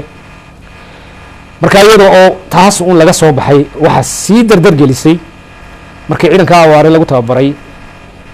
oo waktigii doorashada uu ku guulaystay axmed maxamuud silaayi uu ku guulaystay 84 qanaacadahay keentay ay ka mid ahayd lixle qanaacadii labaad ee ku dhacday uu yidhi anigu askari baan ka noqonayaa shir caadi isagoon qaban bel buu ka yidhi anigu baan askari baan ka noqday waa qancay waa dhaqaaqay ciidankaa inuu kaxaysto gudaha la galo ayuu doonaya laakiin qanaacad bay uu ka qancay dadka runtii ninkii ogaa may fiicnayn laakiin se geesnimay ku dhinteen dee nin hogaamiyana uu ahaa isagii intii kula dhimatay meeshaba taas laynagu soo dulay duulimaadkaasi wuxuu soo dhaweeyey inaynu si deg dega gudihii aynan ka baqnayno dee horena ugu lahayn sharaf iyo magac iyo maamuus xoog le dadkeena inayna sugayeen in la geeliyo guluf deg dega in la geliyo taas ayaa keentay lagana soo ceshado aargudasho siyaasi iyo dagaal akhirkii maxamuud axmed xaybi waa kulley in badan baan kasoo sheekay intaa wixii ka dambeeyey wixii dhacay faraha badan idinku ciidankii aad ka tirsanaydeen iyo dawladdii aad ka tirsanaydeen iyo idinkan islaayee dagaalka ku qaaday gudahaad ka dagaalanteen duuliyihii gaanibaad ahayd adigu masala ka soo qaado de haddii ciduuna ay wax isku dhadhow yihiin yani qanaacad baad gaadheen oo xabashina u tagtay oo dee waxaa laydiin inaydaan dee xabashida kuwii ay ahayd inaad laysaan daad xaggii oo ciidankii dib u laysay adugu aakhirkii dana dhacayba etoobiyana way idinla fududaato waxay dhahaan kuwani waxba keeni maayaan ninkii mingistu iyo maxamed siyaad barre way idinku dul heshiiyeen sidaad u aragtaa arrintaa maxamuud runtaa weeye duruufta keentay runtaa weeye taa hore ee aan ku soo maray ee ahayd in loolan siyaasadeed ka dhacay dhexdeenna oo dadku dibadda ama ha jireen ama gudihii waddankeena ha joogeen ama halkii ciidamada joogeen ha jireen qaracaad aad u xoog weyn ayaa dhacday oo dagaalba laga jeestay loona arkay saraakiishii iyo siyaasiyiintii inay loolan siyaasadeed iskaga jiraan waxay mar labaad keentay inuu heshiiskaasi wixii dhexdeenna cadow hore oo jiray aad ku duulanayd oo dee ninkaad la dagaalamaysa cadow baad ka dhigatay inkastoo dadkaagii ahaa haddana waxaydin dhex martay colaad dawladdiina waxaa tii waxaan ku ridaya wax qori caaridii hadal waxba kugu soo geli waaye isna uu kula qaatay oo waa cadowgaaga marka waxay keentay inay haddana heshiiskaasi inuu noqdo xubintii labaad ee guushii dagaalkeenna u dhiibtay xabaddii inay xagga hore soo marto ayuu noqday oo meel kale oo lasii joogi karaana aanay jirin mingisto inay la joogna ina yidhi waan qaatay heshiiskii wixii amarka uu ku bixiyay inay ahayd soo ciidamadiina ka soo celiya furanta maxaad goosateen marka go-aankii maxamuuda goobjoogga aad u noqotay ama aad maqashay ayay qaateen saraakiisha anigu runtii waxay ku dhacay calool ama gaastiri waan bukooday inta badan ciidamadii dambe aad ugumaan kama qayb gelin dagaal kamaan qayb gelin laakiin shul ama shal bay noqotay laakiin ciidamada saraakiishii hogaaminaysay go-aan aad iyo aad u sarreeya oo keenay guusha maanta dee somaliland ay ku jirto ayay keeneen magac iyo sharafna usoo hoysay intaa intii ka dambeysay 1998 ayaa timi london dabcan adigaa sheego dee gaastri iyo waxbaayo dee intii dambe hawli waxaan leeyahay hawsha hore waad geystay oo inta dambe dee inta kalaa ku filan inay wax ka qabato duuliyaad ahayd macallin baad tahay iminka waan la yaabay markii laga sheegay manchester oo ninkii xayd macallin buu noqday marka waxaad bedeshay mihnadaadii xafid bal taanta sheekada nolosha halkan ee qurbaha ee cusub adeera u timi iyada qudeeda jabhad kala ahay ramduuliye halkaa joogay oo dal lahaa jabhad dabeedna qaxoonti maxamuud bal ka waran noloshaana kolley marka la yimaado waddamadan reer galbeedka dadku waxay moodayeen nolol taallo runtii marka loo eego de waddankeenii oo qaxoonti ka dhacay isbedeshadood dhaqaalaheenii uu burburay dadku aad bay runtii ugu soo qaltaagaan ama ay moodayeen dhaqaalo taallo laakiin marka la eego nolosha halkan taalla waa nolol aada u adag qofkuna haddii aanu shaqaysan waa magac darro iyo sharaf darro ayaa kulli taalla dad kale oo badan oo jooga waddankeena waxtar bay ka sugayaan aniga waxaa markaan goostay mar haddii aanan waddankii ka soo baxay halkana carruurteydii yaa yimaadeen dadkaygii anaan imi sharcina helay inta joogo waa inaan wax qabtaa hasdhiibin marka boorkan waxaan ka tubay tacliimteennii hore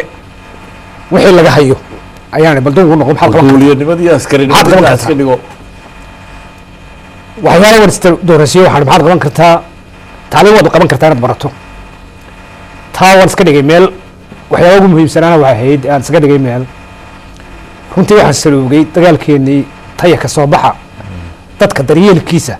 inaynu ku xumaanay oo dad badan oo indhabeelay dad badan oo dhintay dad badan oo awoobay xataa kuwa nool oon maamuuskii helin maamuus aan helin sababtoo dadku markay dagaal galaan magac iyo sharaf baa laga dhaxlaa oo laga helaa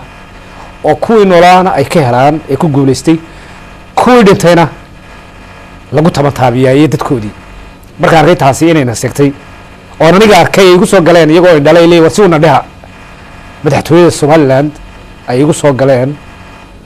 runtii waxaan idhi waxba ha dhigan waxbaa baran taa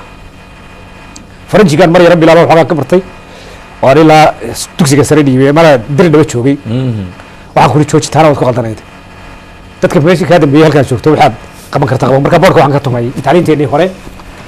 maxamuud waxaan noqday waxa la yidhaha bilingual instructor ama unqualified teacher ayaa noqday oo iyaduna steps bay kala leedahay dad badan oo abaa jira support teacher laakiin aan lahayn terms and conditionska ay leeyihiin teachersku macallimiinta kale marka anigu tii baan yeeshay teacherska conditionskoodii iyo termskoodii macallin baad noqotay ha marka waxaan runtii kaaliyaa macallimiinta masha Allah dadka ku cusub waddanka ee soo galana marka inductionka la siinayo ee wiiga gool lagu haynayana macallin baan ka ahay macallin baad u tahay labiyo toban sana ka shaqeynay labiyo toban sana imika maasha Allah dalkii aad adigoo duuliyaha intaad dayuuradii meel dhigtay dhufayska hoose u gashay ee burburka iyo baaba lagu sameeyey dagaalkii 18 aad weyd ee masaxmay maanta wuxuu ka mid yahay meelaha dhulka Soomaalidu degan tahay uguna qurux badan uguna nabad badan dowladdu way ka jirtaa Somaliland la yidhaahdo oo doorashooyin iyo axsaab iyo wax samaysa waa laga yaabaa in dad badan wax tabanaya waa laga yaabaa sidaad ugu jeclayd inaanay wuxuu wada dhicin oo qoliyaha qaar waxay dhahaan war dagaalkii state waa la kala adkaano dagaal gudahaba malaha harsanaayo dadka qudheedu qoladan jabhadihiina haddana waxaa la idhaha maya sidanaa ku fiican taho ishuwanaantan iyo markay guudka noqoto ayay kaga macaan tahay war idinna iska dulqaato oo abaal idinma hayno waxba idinma siin karee nagu qora biilka waxay maraysaa sheekadii way taagan tahay dalkii la oran jiray Soomaaliya ee aynu adigii anigu u shaqayn jiray waa lagu kala tegey dhibaata ka taagan watan diiwaandaan iyo balaayo wax soo degeen imika waxaa laga shaqaynayaa sidii loo wada hadashiin lahaa Somaliland iyo Soomaaliya waan ogey waa run maxamuud xaaladii halkaasay maraysa waa run laba arrimood baan doonayay inaad tusaale ka bixiso nin kastoo aanad dee siyaasi ahayn haddana waad noqotay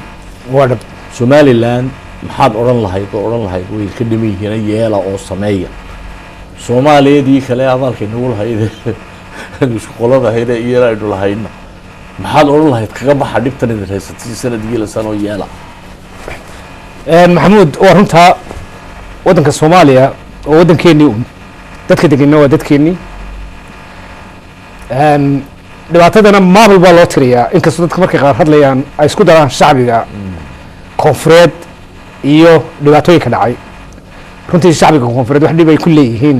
ma jirto meelo badanna waad ka soo shaqaysay waad garanaysaa waad ku dhaqnayd laakiin mar walba waa maamul wixii dhibaato keena ama xaggeena ha noqoto ama xagga ha noqoto dhibaatada ugu weyne ugu dambeysayna dee maamul unbaa keenay inaba dad badan kamid ayaa ku jira oo kamid ah oo maamulka dhibaatada geystay marka tii baa taalla imikana koonfur waxaan odhan lahaa koonfuri jajabkan iyo burburkan faraha badan leh ee dowladaha ka dhex samaysmay waxay ku dhisan yihiin umalmaya hunguri madaxnimo oo sii hakinaya cududeeda iyo codkooda isu tagga inay taa horta ka waantoobaan waxay waxtaran laga soo qaato ta kale inkasta oo ay hadda u eg tahay sida ay aamin tahay koonfuri inaan ciidan shisheeye mooyaane ciidan kale waxba soo dhicinayn in ciidanka shisheeyana waqtiga ugu dhow go-aan laga gaadho in laga saaro waddanka taas baan anigu kula talin lahaa dadkaynu walaalaanahay ee reer koonfureed dowladdeenna somaliland taageeraday bilowday iyo dadnimada ay u hayso koonfurna waa inay sii wadaa waa inaanay heshiisaynteeda iyo wax noqodkeeda iyo jiritaankeeda way ka geysataa caawimo iyo kaalin wax ku oola iyaga iyo innagaba haddii la eegana waxay dowladdeenna hore ku burburtay cid isxigsiisa oo tuuga oo iska dhigta dowladda inuu waxu tarayo in la iska ilaaliyo qof kacaan iska dhigaya waqooyigan imika aad bay ugu badan tahay dhawaaqa hadda ka soo yeedha oo xisbigan kulmiye markaan eego hadda waxaad moodaa inay kacaan iska yeelayeelku aad ugu badan tahay ma diidani in la ammaano qofkii wax qabtay heesihii siyaad barre aynuu diidnay oo kalea la qaadaya madax loo qaadaya meeshii la istaagaba waxaad maqlaysaa in laga badbadinayo dowladda kulmiye waxay qabatay anigu runtii waan ka soo horjeedaa in sidaa wax loo ammaano inay dowlad yihiin ay ku guulaysteen waa taageeray anigu halka jooga waan taageeray iskuulaan ka shaqayn jiray bay ku shireen qoladiina soo gaadhay hoolkii aanu ku qaadan jiray briefinga maan tegin anigu hoolka laakiinse waxaa in siilaanyo la in la doorto siilaanyo dad badan baa igu yidhi siilaanyo dadku ma jecla yaa la dooro waxaan ku yidhi in la doorto weeya madax meel ka sarreyso la salaaxaana ma jirto runtii wakti fiican iyo fursad fiican oo somaliland ay aada hayragooda taagan tahay ayuu helay waxaa laga ilaaliyo afarta lagu fiiqo oo la yidhaha dowladda isxigsiinaya aniga taasi waxa u sabab ahayd halgankii aan soo galay nin yidhi maraxaan baan ahay oo yidhi nin isbatoore ku qabsaday derejo oo telefoon xamar u soo dirtay ninkiina ka qaaday xamar markaanu nimina 2 sano gudahood gaarigu watay iyo jabhadii dagaalku ugu sarreeyey iyo derejadu sitay nina ma lahayn full control baa 2 sano laga soo gaaray Cabdiwahaab baa la oranayay ninaad isxigsiinaysaa kuula soo galay dumitaankaaga siyaad barrada wuxuu la galay xaaskiisa wala lahaay wuxuu la galay dumitaan buu la galay marka taasoo kalena inaanay ka dhicin in dadka aan iska dhigaya oo isxigsiiya maamulka inaanu silaayana aqbalin madaxweynaha axmed maxamed silaayo inaan ixtiraamo weeyey madaxweynenimadiisa iyo magaciisa ugu yeedho madaxweyne ku-xigeenka injineer cabdiqaadir isagana waan ixtiraamayaa golayaashaan ixtiraamaya inkastay ku raadeen labada gole aan kelmaddan ka odhanaya halka tahay inay baneeyaan meeshay u diyaar garoobaan si oo banayn lahaayeen labadaa gole way ku raageen meesha dad kale oo cusub inay yimaadaan inkastoo ay go-aano wax ku oola iyo talooyin badan iyo wax badan oo wax ku oola ay ka qaateen waddanka oo aan u qirayo laakiin haddana waqti badan bay joogeen muhiimadda waxaan leeyahay somaliland wax kasta ha ka dhinaadeen hareera wada saysato waxaan ku celinaya aan kaga baxayaa hadalkayga waa in la helo maamuus sarkaal iyo siyaasiba dadkii ka qayb galay halgankii SNM in maamuuskooda la diyaariyo mid dhintay iyo mid agoomabay iyo mid nool iyo mid sarkaal ah beelaha kalena dad hormooda bay leeyihiin iyago fasax way tahay inay soo kiciyaan dadkooda aad iyo aad baad mahadsan tahay duuliye maxamuud maxamed xayd baad mahadsan tahay maxamuud aad baad mahadsan tahay inagoo muddo dheer kala maqnayn iskuna kala tahay ilaa iyo 4 sanadkeeni afraad aad iyo aad baan ugu